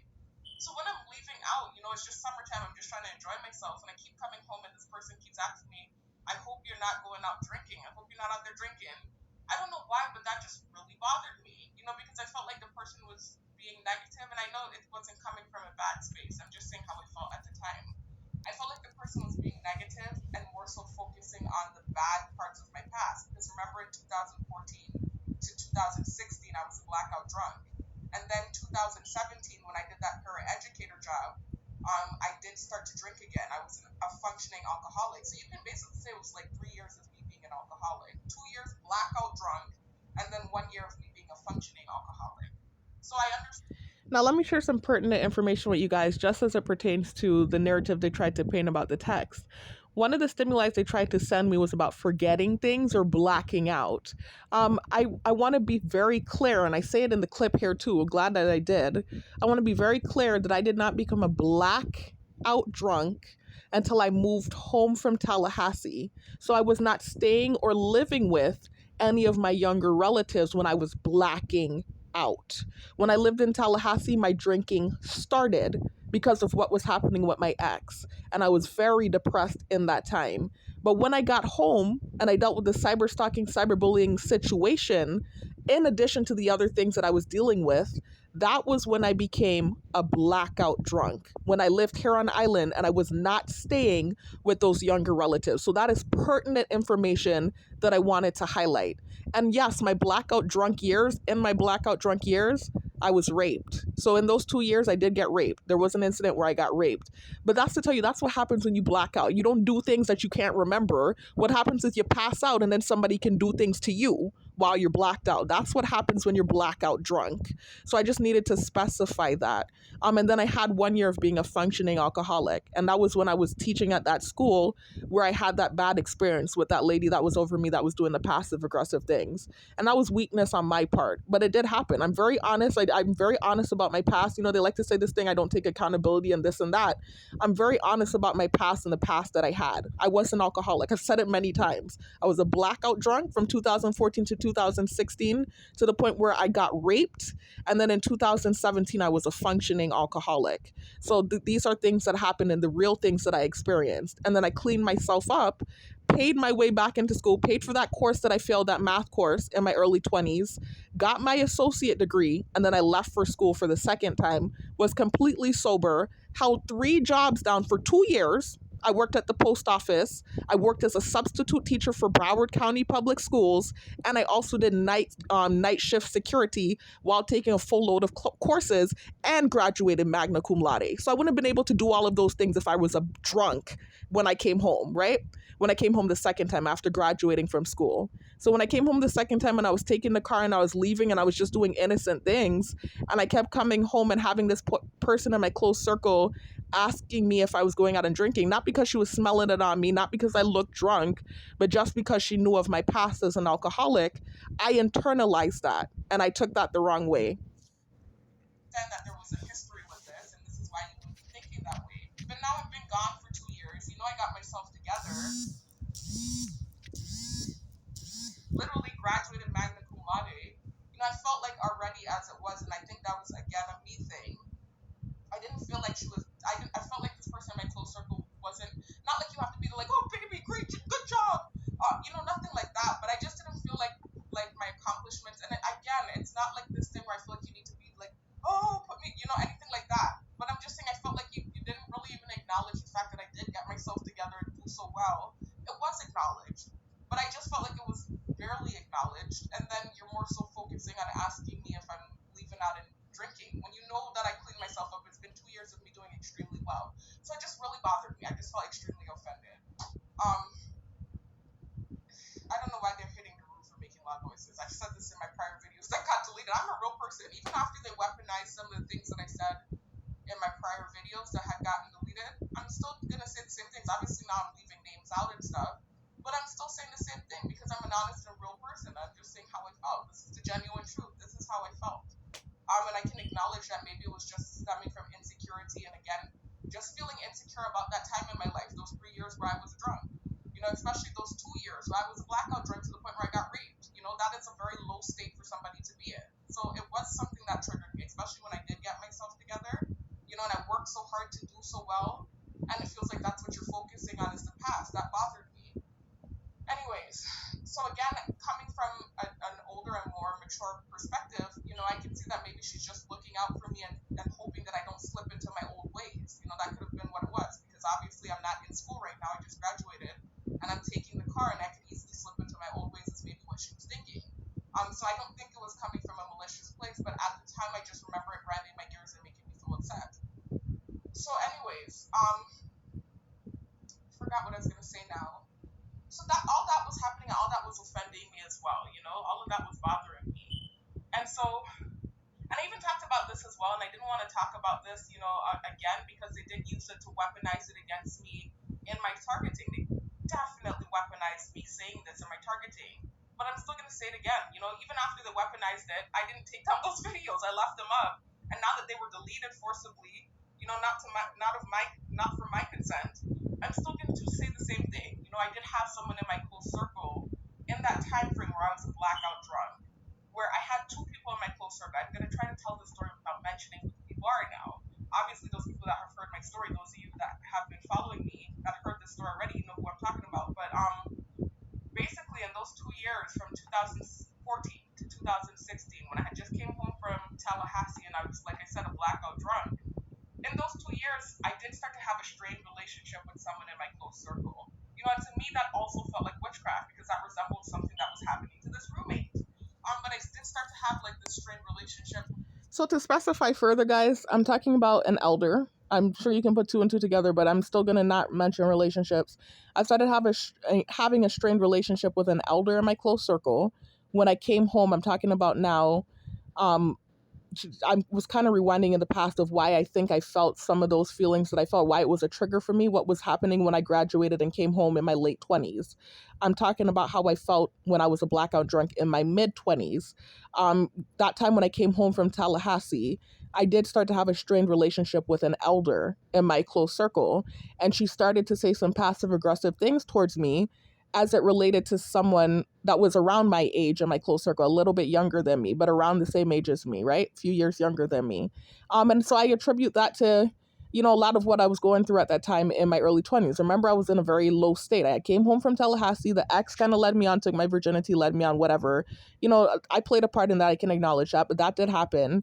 Wasn't in school because of that math class. I had literally only had one class left before getting my associate's degree. And because of that math class, I wasn't able to continue schooling for the time being. So I'm home and dealing with this. And then the cyber stalking situation started. I felt like the people in my close circle weren't listening to the things that I was saying. And so the drinking that started in Tallahassee turned into a full blown alcoholic blackout drunk situation. And I'm not blaming anybody. These are all choices I made. And some of these things that I was experiencing started because of my own actions, bearing false witness or whatever the case is. So I can acknowledge that, but I'm just letting you know I was a blackout drunk at this time when I felt these feelings of envy towards this person in my close circle. I wasn't in my right state of mind and I was going through a lot. And then to boot, it felt like this person, this elder person in my close circle, not just felt like this was happening, was saying passive aggressive things towards me as it related to that person. And I do believe a lot of it stemmed from my alcoholism. I think she just didn't respect me at that time and certain things were being said to me. And then I also think I was also taking things very personally back then too because I wasn't in my right state of mind. And so that's the past that I had. I had a moment in time where I did start to feel envy towards this person in my close circle.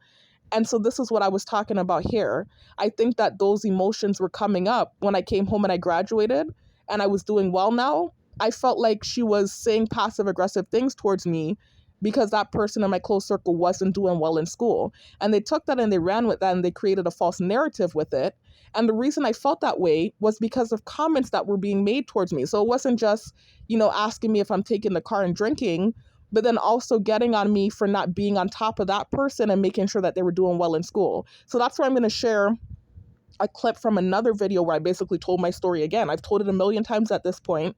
I'm going to share it in a second, but I'm going to let myself finish talking in this clip, and I'm going to share the next clip so you can understand why my mind was working the way it was back then, shortly before I sent the text message. And I need to specify that, guys, I'm sorry, because that's another thing they ran with and created a false narrative with. And part of the reason was, first of all, I felt like I wasn't being heard when I'm telling them about what's happening with the cyber stalking situation. But then also, too, I did feel like in that time, and again, that was probably just a me thing, because of what I was going through. I did start to feel like in that time, this person in my close circle started to treat this other person in my close circle better than me. In this way, not better than like I can't really explain it. It almost felt like I can't really explain it because I can't tell the story the same way, so it's awkward and hard to talk about it. But at that time, I did kind of just feel like passive aggressive things were being said towards me in relation to this other person in my close circle in those 2 years. I did feel like that, and probably being under the influence added to those feelings, I'm probably being depressed and in a dark state, and also just like I said again, feeling like I wasn't being heard added to those feelings, So I don't even think that this was anything that was the person that I felt my feelings towards fault. I didn't feel anything other than I did start to feel somewhat of an envy towards this person that I felt like this other person. It's so hard to tell the story without saying, but I'm gonna do it.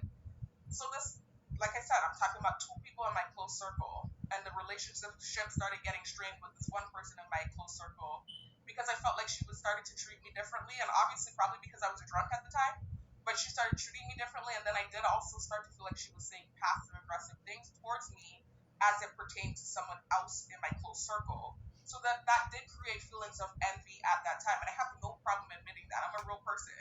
And so to me, again, that related to or reminded me of that situation with the roommate because I felt like she was feeling feelings of envy towards me because, based off of some of the things she was saying.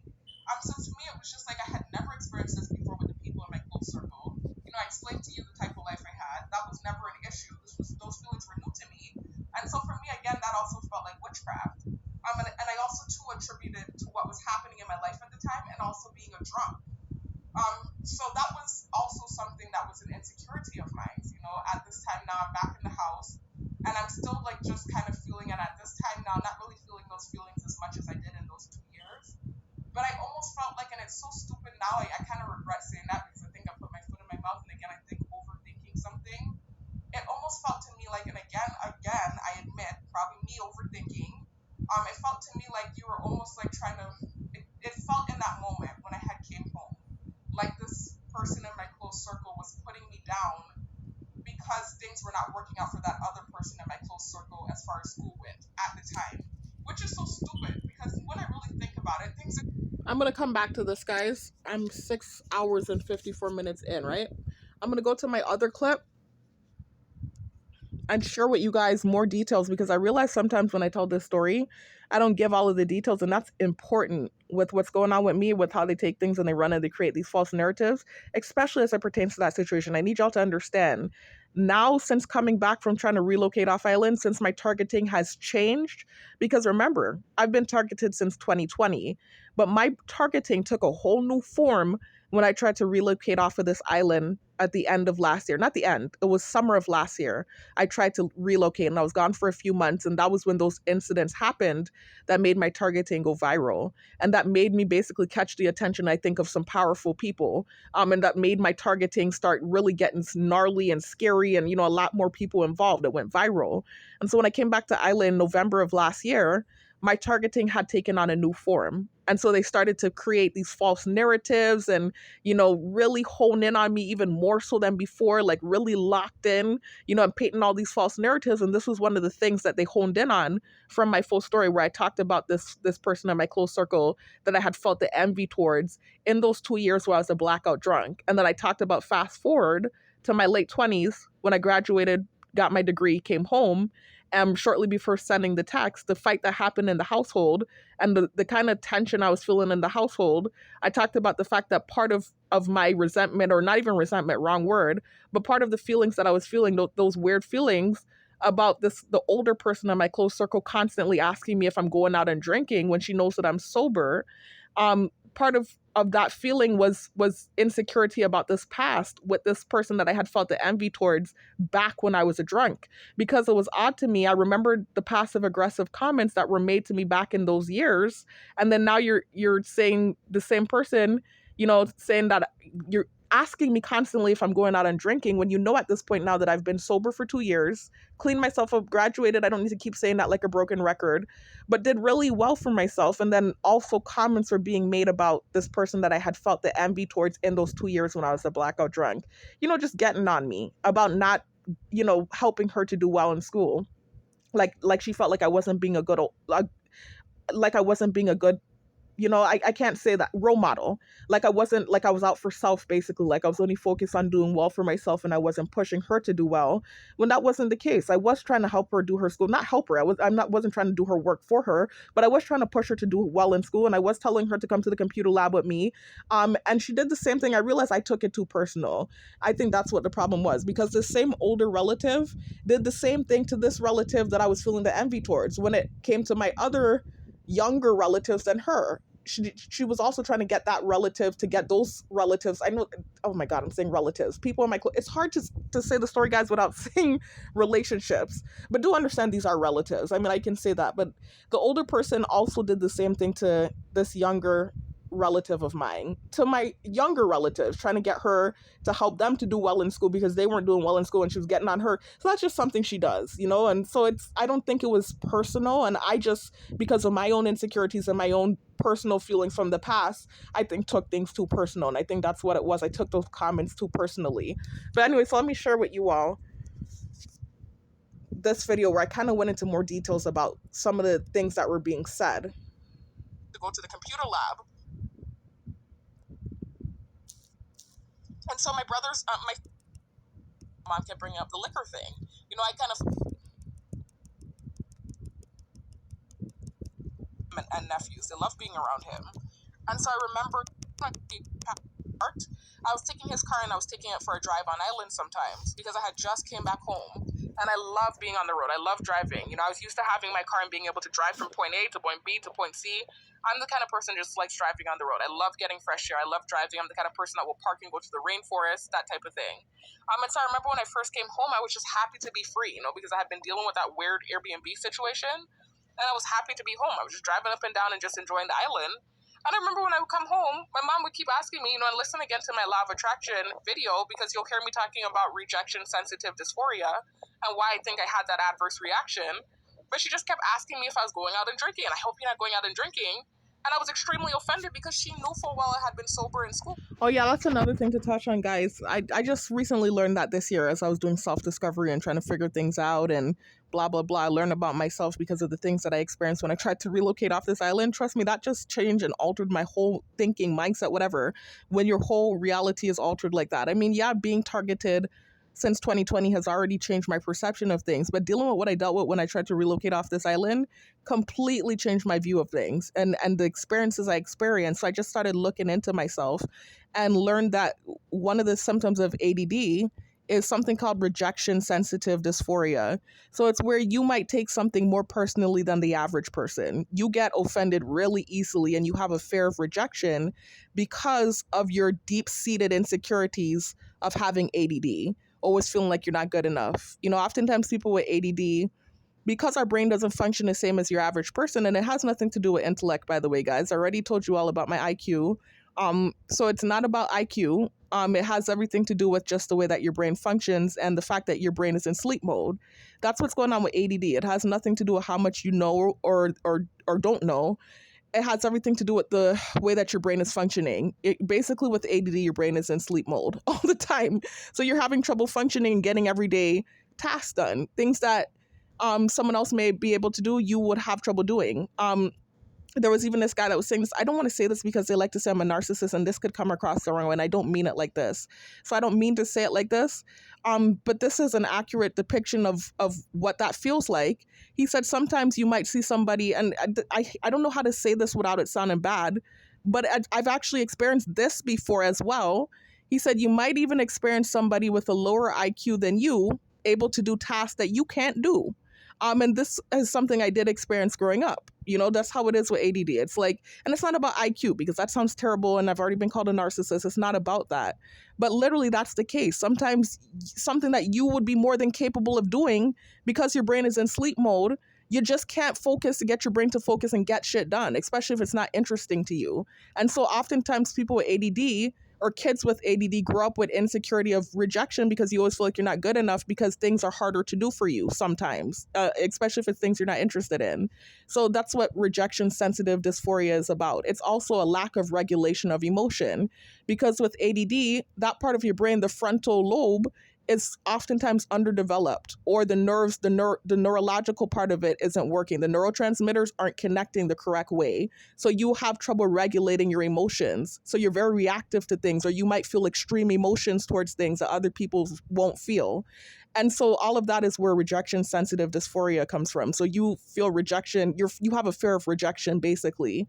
And I can admit that that is definitely me. I think in every aspect of my life that has been something I'm not going to lie. I can admit that that's something that I think I've suffered with.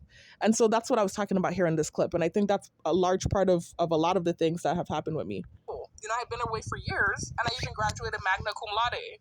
So I didn't understand why she was doing that. And then too, around that time, she kept mentioning the fact that, and this is why I was saying I think I had that reaction with my younger sister too, with the school situation. because I really felt like in my own mind, I guess you could say convoluted mind, I did feel like my mom was also insinuating the alcohol thing, possibly because my sister wasn't doing well. And the reason I felt that way, I said this in my law of attraction video, was because she kept bringing it up in the household like I was doing something wrong, basically for being her older sister and not encouraging her to do better in school. I just realized in this video I'm mentioning relationships, guys. So I don't even know why I was beating around the bush in the other video talking about person in my close circle, relative stupidness. So I mean, this makes it easier. So now you know the older relative I was talking about. I think in this case, or in this instance, mentioning relationships isn't that big of a deal because I'm keeping it very real that a lot of it stemmed from my own insecurities. And I'm keeping it real about some of the things that was said and wasn't said and what I think her intentions really were. So I don't think what I said was bad because I even told you that she even did the same thing to my younger sister. So I think she just has the classic feelings that any parent has that the older sibling should look out for the younger one. And I think I just internalized that the wrong way because of my past where I felt those feelings of envy in that time when I was a blackout drunk and that rejection, sensitive dysphoria BS. So that's what it is. And I'm like, I can't tie her up and make her come to the computer lab. At this point, she's older. She was 23 at the time. And I did invite her to the computer lab with her. I did try to encourage her, and she did try to come sometimes. She did like twice, like 2 times she came. But she was more so on a hangout tip. We were on 2 different levels at that time in school. I was older. I was 27. I had already had my party days. She was only 20. How old is she? She was 4.5 years younger than me. So she was 20. I was 27. I suck at math. I'm sorry. So she was 22 making 27. 24. 20, blah, blah, blah. She was 22 making 23 because she's 4.5 years younger than me. So you have to understand she was very young. She was still in close proximity to those girls on campus, so she was able to hang out and, have a good time. I could have too, and I did sometimes, but for the most part, I was more so feeling more mature than them, and I was more so on this one-track mind of hyper-focus. Get it done. You are going to pass, girl. You are going to pass. So this was me. I was living in the lab. If I wasn't at work, I was living in the lab just writing a bunch of papers. So I would try to invite her, and sometimes she would come, but again, she was more so on a party beat, right? So I remember in the household, that was one of the things my mom had brought up, was why I didn't invite her to the computer lab and I needed to be trying to motivate her. I said I was. It wasn't like a thing where I wasn't trying to motivate her. But in my mind, back then, I felt like it was a mix or a combination of things why my mom kept bringing up the liquor thing. I kind of felt like it was something to do with what happened with that relative, with the niece thing years ago. And then kept feeling uncomfortable whenever I... Oh, what I'm referencing here, guys, you'll have to check out this video to see what I'm talking about because I'm not going to mention it in this video. This is my plea for help as a targeted individual. Another incident that happened when I moved back home from Tallahassee that I believe played a part in my strained relationship with my mom and just the trickling down of the relationship with my family members. I think that incident was one of the things that may have caused a rift between my family members and myself. And I'm not going to talk about that really in this video. As a matter of fact, I'm going to take this video off now. I literally just wanted to share that part of the video where I was talking about some of the comments that were being made and why I felt like it might have been being done because of what was going on with my younger sister. I didn't just make that up out the side of my neck because that's something they tried to run with. I was saying that because of some comments that was being made towards me about not helping to motivate her or get her to go to the computer lab. And so I think I internalized that and took it the wrong way is what I think happened. Anyway, so I'm taking this video off and I'm going to go ahead. This is ridiculous how long this video is. 2:42. That's crazy. I'm going to go ahead and just finish up to the point where I talk about the text message. This was supposed to be a short video just telling y'all strictly what started my targeting without the extra details. And still it's almost 3 hours long. I don't know what it is. I don't know, man. There's no way for me to share that story without including details. It almost feels impossible. But anyways, I'm going to finish the video, the part where I was talking about the text message, and then I'm going to close the video off. This is just about as long as my summary at this point. It's crazy. And again, I admit, probably me overthinking. It felt to me like we were almost like trying to... It felt in that moment when I came home, like this person in my close circle was putting me down because things were not working out for that other person in my close circle as far as school went at the time, which is so stupid because when I really think about it, things didn't work out for me in the beginning with school either. Remember what I told you what happened with the math class? So a lot of my mindset, I just think, was warped back then when my targeting started. I think mainly I was just offended that this person in my close circle kept bringing up the drinking thing, and so that reminded me of my past with this other person in my close circle where I started to feel this envy because I felt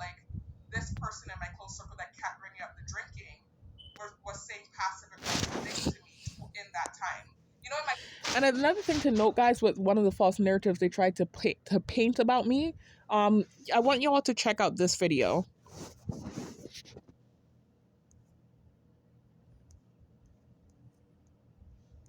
This video is titled Part 2, More Evidence to Disprove New Allegations Against Me. I'm sorry, I don't know if it was muffled. The phone, I just realized the speaker was on the bed. But that Part 2 video, to disprove new allegations against me, I go into detail about that one of the false narratives that they tried to create with that whole envy thing. They tried to run with a narrative about that because I said I felt envy towards this person in my close circle back in those 2 years when I was a blackout drunk. And even back then when I was a blackout drunk, I was still very much so into the Bible. You know, you can check out my memories from my early 20s video where I was sharing, I'm sorry about that, guys. You can check out my memories from my early 20s video where I was actually sharing, give me a minute, guys.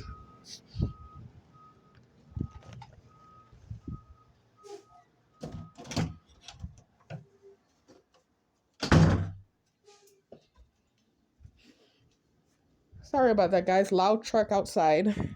Anyways, you can check out my memories from my early 20s video where I was actually sharing my god, and I have ADD too. It's just the worst thing when the noise campaigns happen. It's so irritating. Um Forgot what I was saying about my memories from my early, where I was sharing what my mindset was back then. Even in those years where I was a drunk and stuff, I have pictures showing y'all Bible verses, and the fact that I was wearing my Hebrew chain, I was still very much so into the Bible, even in my drunken years. So I wasn't on no weird spiritual anything. You know, this is also something they tried to paint in retaliation to me saying what I said about my roommate. It's all retaliation. And this like um you could say like vigilante punishment because of what they felt like I said that was wrong. But anyway, so even with this envy that I felt towards this relative, my younger sister, it was never malicious. I never felt malicious intent towards her. As a matter of fact, I felt guilty about feeling those emotions of envy. And it was the first time I had ever felt that. You know, I didn't grow up in that type of household. We're all very close, my siblings and I. The age gap is big enough to the point where I wouldn't even have the opportunity to feel envy towards my younger sister, because we were far enough apart to where we didn't even run in the same circles. We weren't doing the same things, you know, especially in our younger years.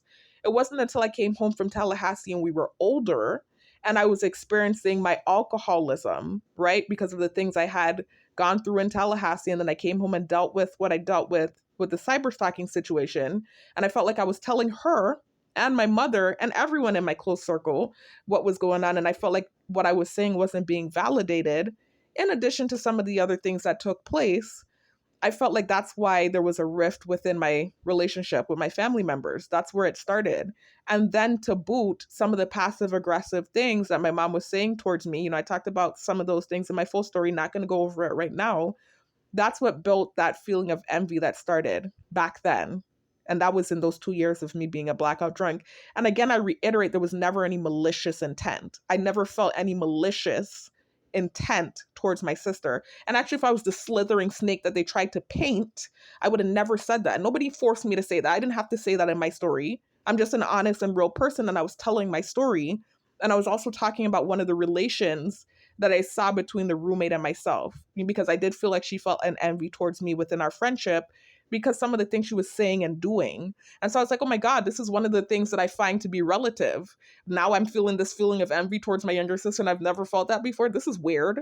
That was just one of the weird things. And I have a strained relationship with my mom, and that's never been the case. We always had a close relationship. This is weird. You know, these are some of the things that I was connecting, you know, and maybe wrong too. Maybe it was just synchronicity. But they tried to run with that narrative and then create this weird, freaky, false narrative that they tried to, this heinous, nasty, false narrative they tried to create.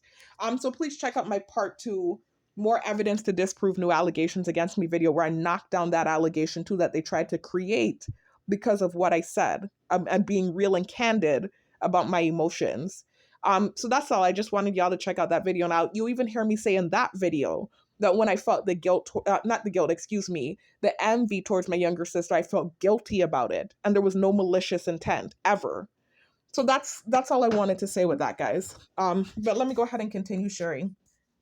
Part 1 and part 2 video, I actually gave examples of some of the things that was being said. I mentioned who I was talking not going to do that right now, but I'm just expressing to you how I felt because I was weaponized against me in this program, and I'm just an honest person. But I regret it kinda to a degree because you can't be honest in this program. They weaponize everything against you. Um, so anyways, let me pause real quickly and blow my nose, guys.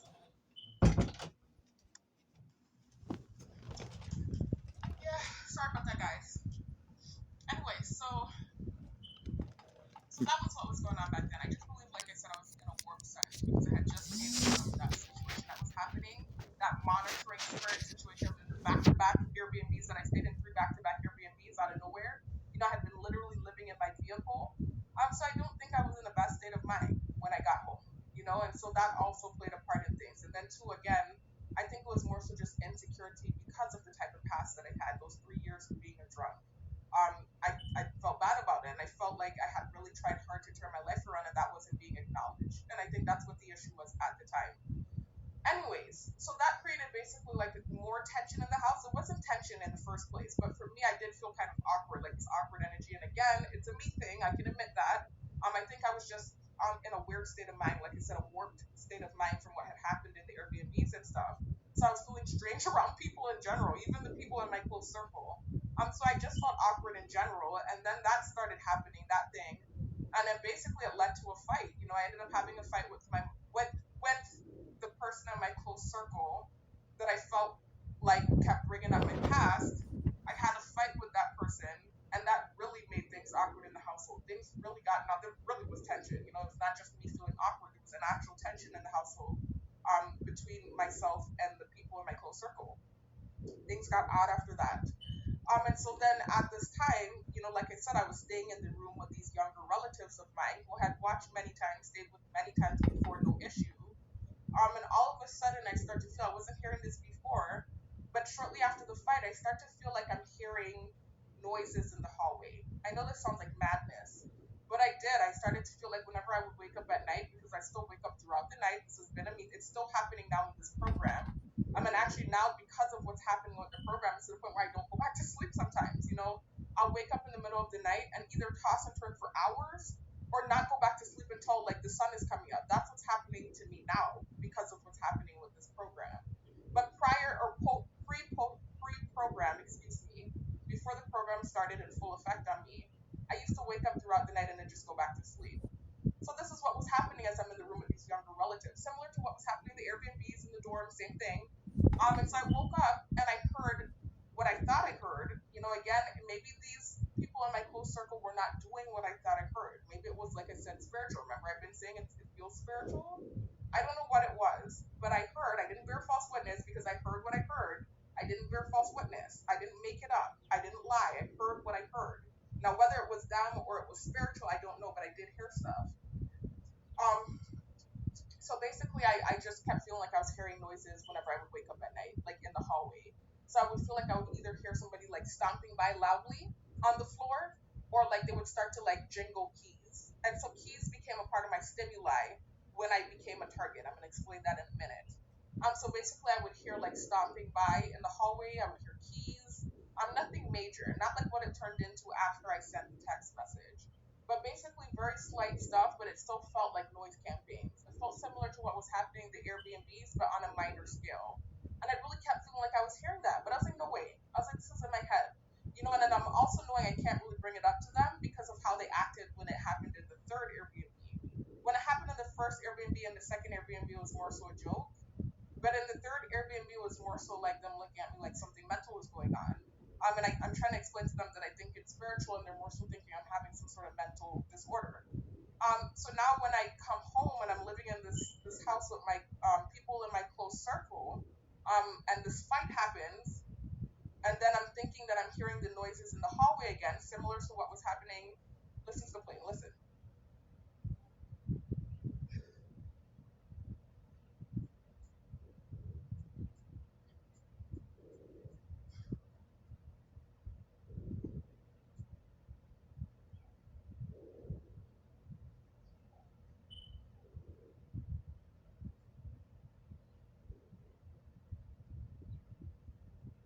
I don't even know if this computer is picking up on it because in some of these videos I've recorded, it did pick up on the plane sound.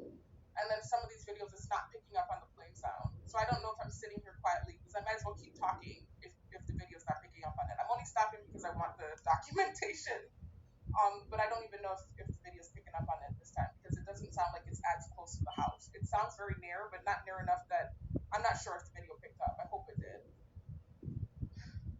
You know, I made this joke in one of my videos that got deleted. It seems like they might have some type of alien land strip in the sky because I can't understand how they have the resources to waste to have this little small plane stalking a target 24/7 up in the air, up in the sky, an innocent civilian that you just don't like as a person. How do you have that type of manpower to waste? You know, I actually saw this video from this other target, and she was talking about the fact that it's not funny, it's actually really sad. But she was still just kind of laughing towards the end, not at the incident, but more so at the ludicrousness of it all. But basically, there was this lady in the States, and I don't want to go off on a tangent, but I just want to quickly say this. And basically, the clip that she shared, you know, was in one of these smaller towns. There was this lady basically, and her abusive ex-boyfriend was basically trying to break into the apartment, and so they had the live 911 call. This target shared it in her video clip, and basically they're telling the lady that they don't have any officers to send out at the moment. And so she's like, how is it that they don't have officers to send out to this lady whose boyfriend is about to break in, or ex-boyfriend? And by the way, he did break in and rape her, you know, so it's terrible. But how is it they have no officers to send to this lady who's basically about to get assaulted by her ex when they have so many cops set up to harass targets? You know, if you check out YouTube and you just look up. And guys, understand when I made this video again, I don't mean harass. I just have a way of saying things very, um, what's the word I'm looking for? I can be crass with the way I say things. I don't mean harass necessarily. It's the way I said it. You know, I was just telling the story and I was frustrated as I was telling the story. And this was actually like 3 months ago. So it was more so closer to, I guess you could say, that time when I came back on island. I came back in November of last year. But what I meant was just the fact that, you know what happens with targets. You know how you get gang stalked and stuff and you start seeing emergency vehicles. Not so much here on this island. There was a day, like I said, where that did happen, where I was seeing like fire trucks, ambulances, and police cars. But typically here on island, I might just see police cars, and not even nowhere near as much as in the States either. I'll see one or two while I'm out, just for them to let me know that they're present. You know, I'll see them. But in the States, oh my God, this is more so what I was referring to when I was making this comment. The way that they were using the emergency vehicles excessively on me, and I hadn't even committed a crime. I knew I had no intention of doing anything bad. I just thought it was crazy because I know there are people out there literally committing crimes that aren't being followed around. And so that's what I was talking about in this clip, because the way that they were following me, the amount of police cars they were using in the States, because I guess of some of the offensive things that I said in reaction to what was happening to me. But because of that, the amount of police cars that they had following me around was just crazy. It was like such a waste of manpower, in my opinion. Individual videos, you will see the amount of manpower they waste on targets who are typically innocent people that are just annoying or say offensive shit. They have the manpower to waste when there's actual crime going on with real criminals that they're not trying to deal with. You know, this is why there's so. And let me be careful with the real criminals talk too, because that's the other thing where I come across as bougie, like I'm talking down on people. When I say real criminals, I'm not talking about if you have a criminal record and you did something that you've repented for, or you know, something that you've made up for. I'm not judging anybody that has a criminal record. I'm talking about people that are out there actively committing crimes, because let's be real, crime is always happening. There are people out there actually actively committing crimes that aren't being watched. So it is frustrating when you're a target that's never committed a crime and you know you don't intend to commit one, and you see all this excessive manpower being used on you, and you know there are people out there committing crimes that aren't even being watched in the slightest. It is a frustrating feeling. And so that's where I was coming from in this clip. Let me put my words, but I feel like this is why there's a lot of unsolved crime in America. They're not using the resources in the correct places. So this is just what I'm thinking with this plane situation. I don't know if that's even law enforcement, or I don't know how we're the military, or if it's just somebody that's a private plane, you know, that they get people that agree to do it. I don't know. I don't know what it is. I don't know.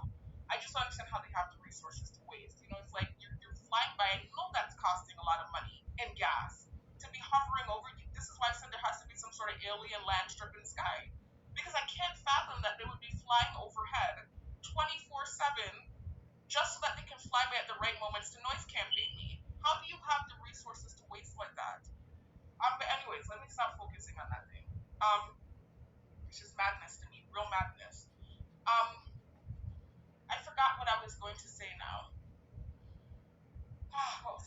was I gonna say? What was I gonna say?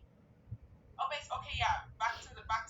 They're good at that, boy. They get me distracted. I'm trying to finish. I want this to be the last part of this series. And the next set of videos for me to be now trying to basically recreate the other information that I had shared on my channel that got deleted. Anyways, so basically, like I said, I started feeling like I was hearing the same type of stuff that was happening in the Airbnbs, basically in the hallways. And so I didn't want to tell these people in my close circle because I recall that in the first two Airbnbs, they made a joke out of it. And then in the third Airbnb, they were more so like kind of treating it like I had some sort of mental illness or mental thing going on. And so I'm just like, okay, the fight already happened. You know, they already started to feel like I was having some type of mental thing in the third Airbnb. So I'm like, let me not say anything and let me just go sleep on the couch, is what my mindset was. And so I left the room with these younger relatives, basically, and I went to sleep on the couch with another person that's in my close circle. You know, there's nice, comfortable couches out there. She had her own couch. I went on my own couch. Basically, that became an issue. You know, I remember that this person in my close circle that I got in the fight with kept saying, "Why aren't you staying in the room with so and so, the younger relatives?" You know, she kept asking me, "Why am I not staying in the room with them? Why am I staying on the couch now?" And I didn't want to tell her because I think I'm hearing y'all in the hallways at night. You know, I just knew that wouldn't be good. I didn't know. You know, I keep saying I really didn't know. I knew it would be bad. Like if I told them and it bad, I just mean like it would probably make more tension in the house is what I thought. I didn't think it would turn into what it turned into. I never could have fathomed that it would turn into what it turned. I'm telling you, I wouldn't have said anything had I known. I had no idea what this thing would turn into. But anyway, so basically after being told several times, stuff in my head after being told several times by this family member, not told, but asked why am I staying on the couch, I just decided, okay, let me just go back in the room with these younger relatives. So I did that, and I still felt like I was hearing the stuff at night. Especially and particularly the keys. You know, and a weird thing about it, I just don't believe in coincidences anymore. Guys, I'm gonna fast forward this part because I start going down the rabbit hole with some like twisted conspiracy theory here. And you have to understand when you get thrown in this program and you see some of the things you see and you learn some of the things you learn, you start to have all these different warped conspiracy theories because it is astronomically strange what you're experiencing. But I'm not trying to have that in this video, so I am gonna, and I also too like to run with some of the stupid shit I say that I've learned. So I'm gonna just fast forward this part. I just really want to get to the point of where I'm telling you about the text and then close off the video. So I'm gonna fast forward this part. You know, I know they're basically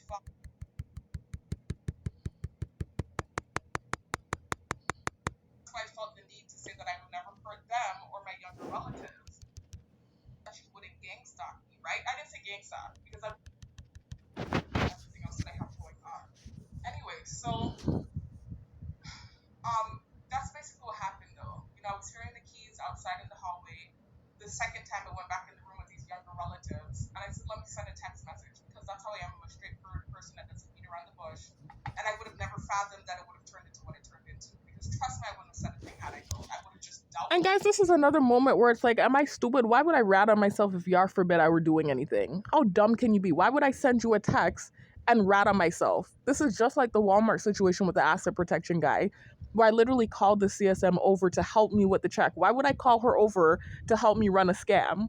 And then the asset protection guy is on top of me after that incident. It's like the same thing. It's just this weird spiritual thing where common sense would tell you I wasn't doing anything because I wouldn't rat on myself, but I'm still being punished for it. It's this weird thing. But at this point, I was so uncomfortable in the room, you know, because I feel like I'm waking up and hearing the noises. So I'm laying in the bed like this, not even wanting to, you know how uncomfortable that is? When you wake up at night and you want to turn on your side or something, and you feel like you're hearing noises, so you don't want to move, so you're laying stiff. Like, this was what was happening to me. I'm trying to understand, explain to you the mental turmoil, because I felt like they were doing noise campaign in the living room, not the living room, excuse me, the hallway. And so I said, no, let me just confront the situation. That's the kind of person I am. Stupid. And so I sent this big long text message basically saying, I didn't even straight up bear false witness either. I didn't say, you guys, I don't remember verbatim what I said, but I know for sure I didn't straight up say, you guys are out there making noises. How could you? It wasn't like that. It was more so like, are you guys doing this? Are you guys in the hallway at night making noises? Because I feel like I'm hearing noises. I know that you wouldn't gang stalk me, right? I didn't say gang stalk because I wasn't a part of the target. Well, I wasn't familiar with the targeted individual program at the time, so I didn't know the terminology. I said, I know you guys wouldn't gaslight me, right? Is what I said, something along those lines. And basically just also too, I said I would never hurt them or the younger relatives that were in the room with me.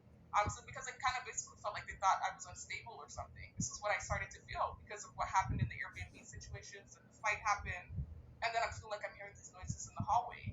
So I started feeling like maybe they thought I was unstable or something. So that's why I felt the need to say that I would never hurt them or my younger relatives. But in retrospect, if they thought I was unstable, I don't think they would have pressured me to come back in the room to stay with my younger relatives.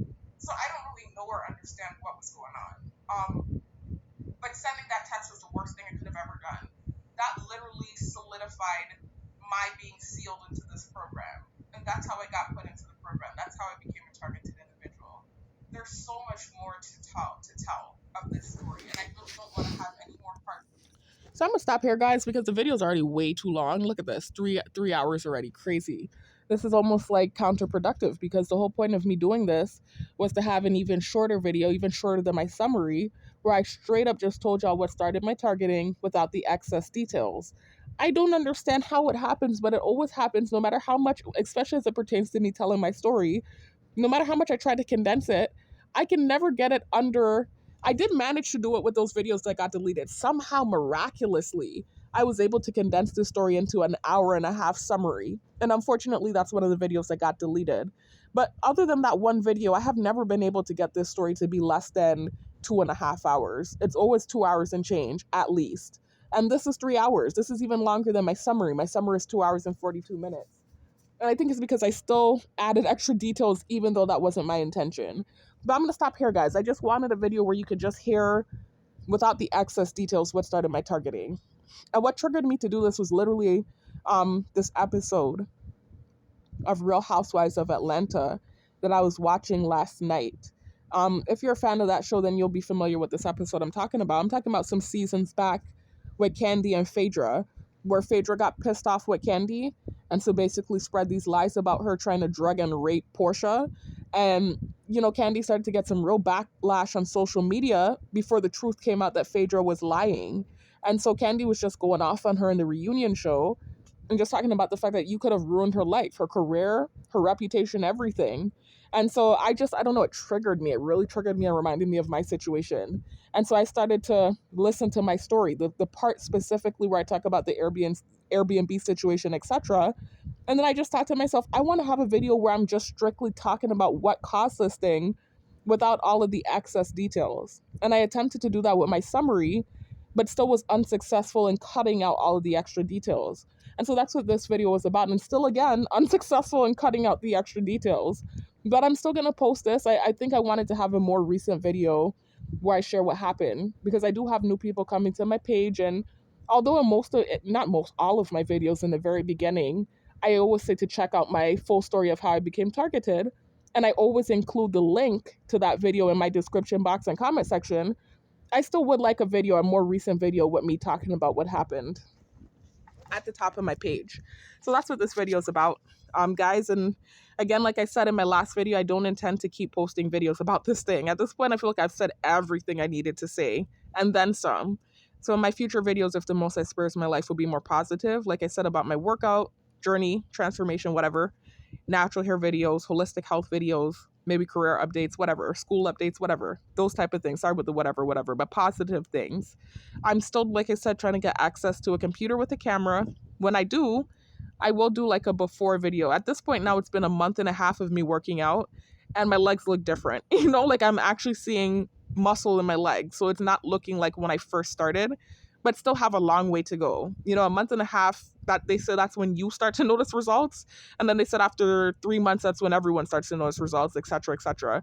So I'm at the very beginning stages of this transformation, but I am still seeing results. I'm gonna keep it real with y'all. But I'm nowhere near where I wanna be. But still, I will do that video. That's the next video that's gonna be coming when I get access to a camera, if the most I spares my life. I won't be posting any more of these targeted individual videos. But this video I did want to post. I did want to have a more recent video posted with me telling my story. So that's basically what this is. And I was also trying to condense it and I failed miserably, but that's okay. Anyway, so I'll talk to you on the next one. I will put the link to the video that I was sharing the clips from in the description box. So I'll put the link to my How I Became a Targeted Individual full story. And I'll also put the link to my A Targeted Individual's Plea for Help video. The clip The video that I shared the clip of where I was discussing, what happened when I graduated and came home and the fight happened and the comments that were being made, that video as well. I'm going to share the link to both of those videos in the description box, as well as in a pinned comment in the comment section. Anyways, thanks for tuning in. I'll talk to y'all in the next one. Peace out.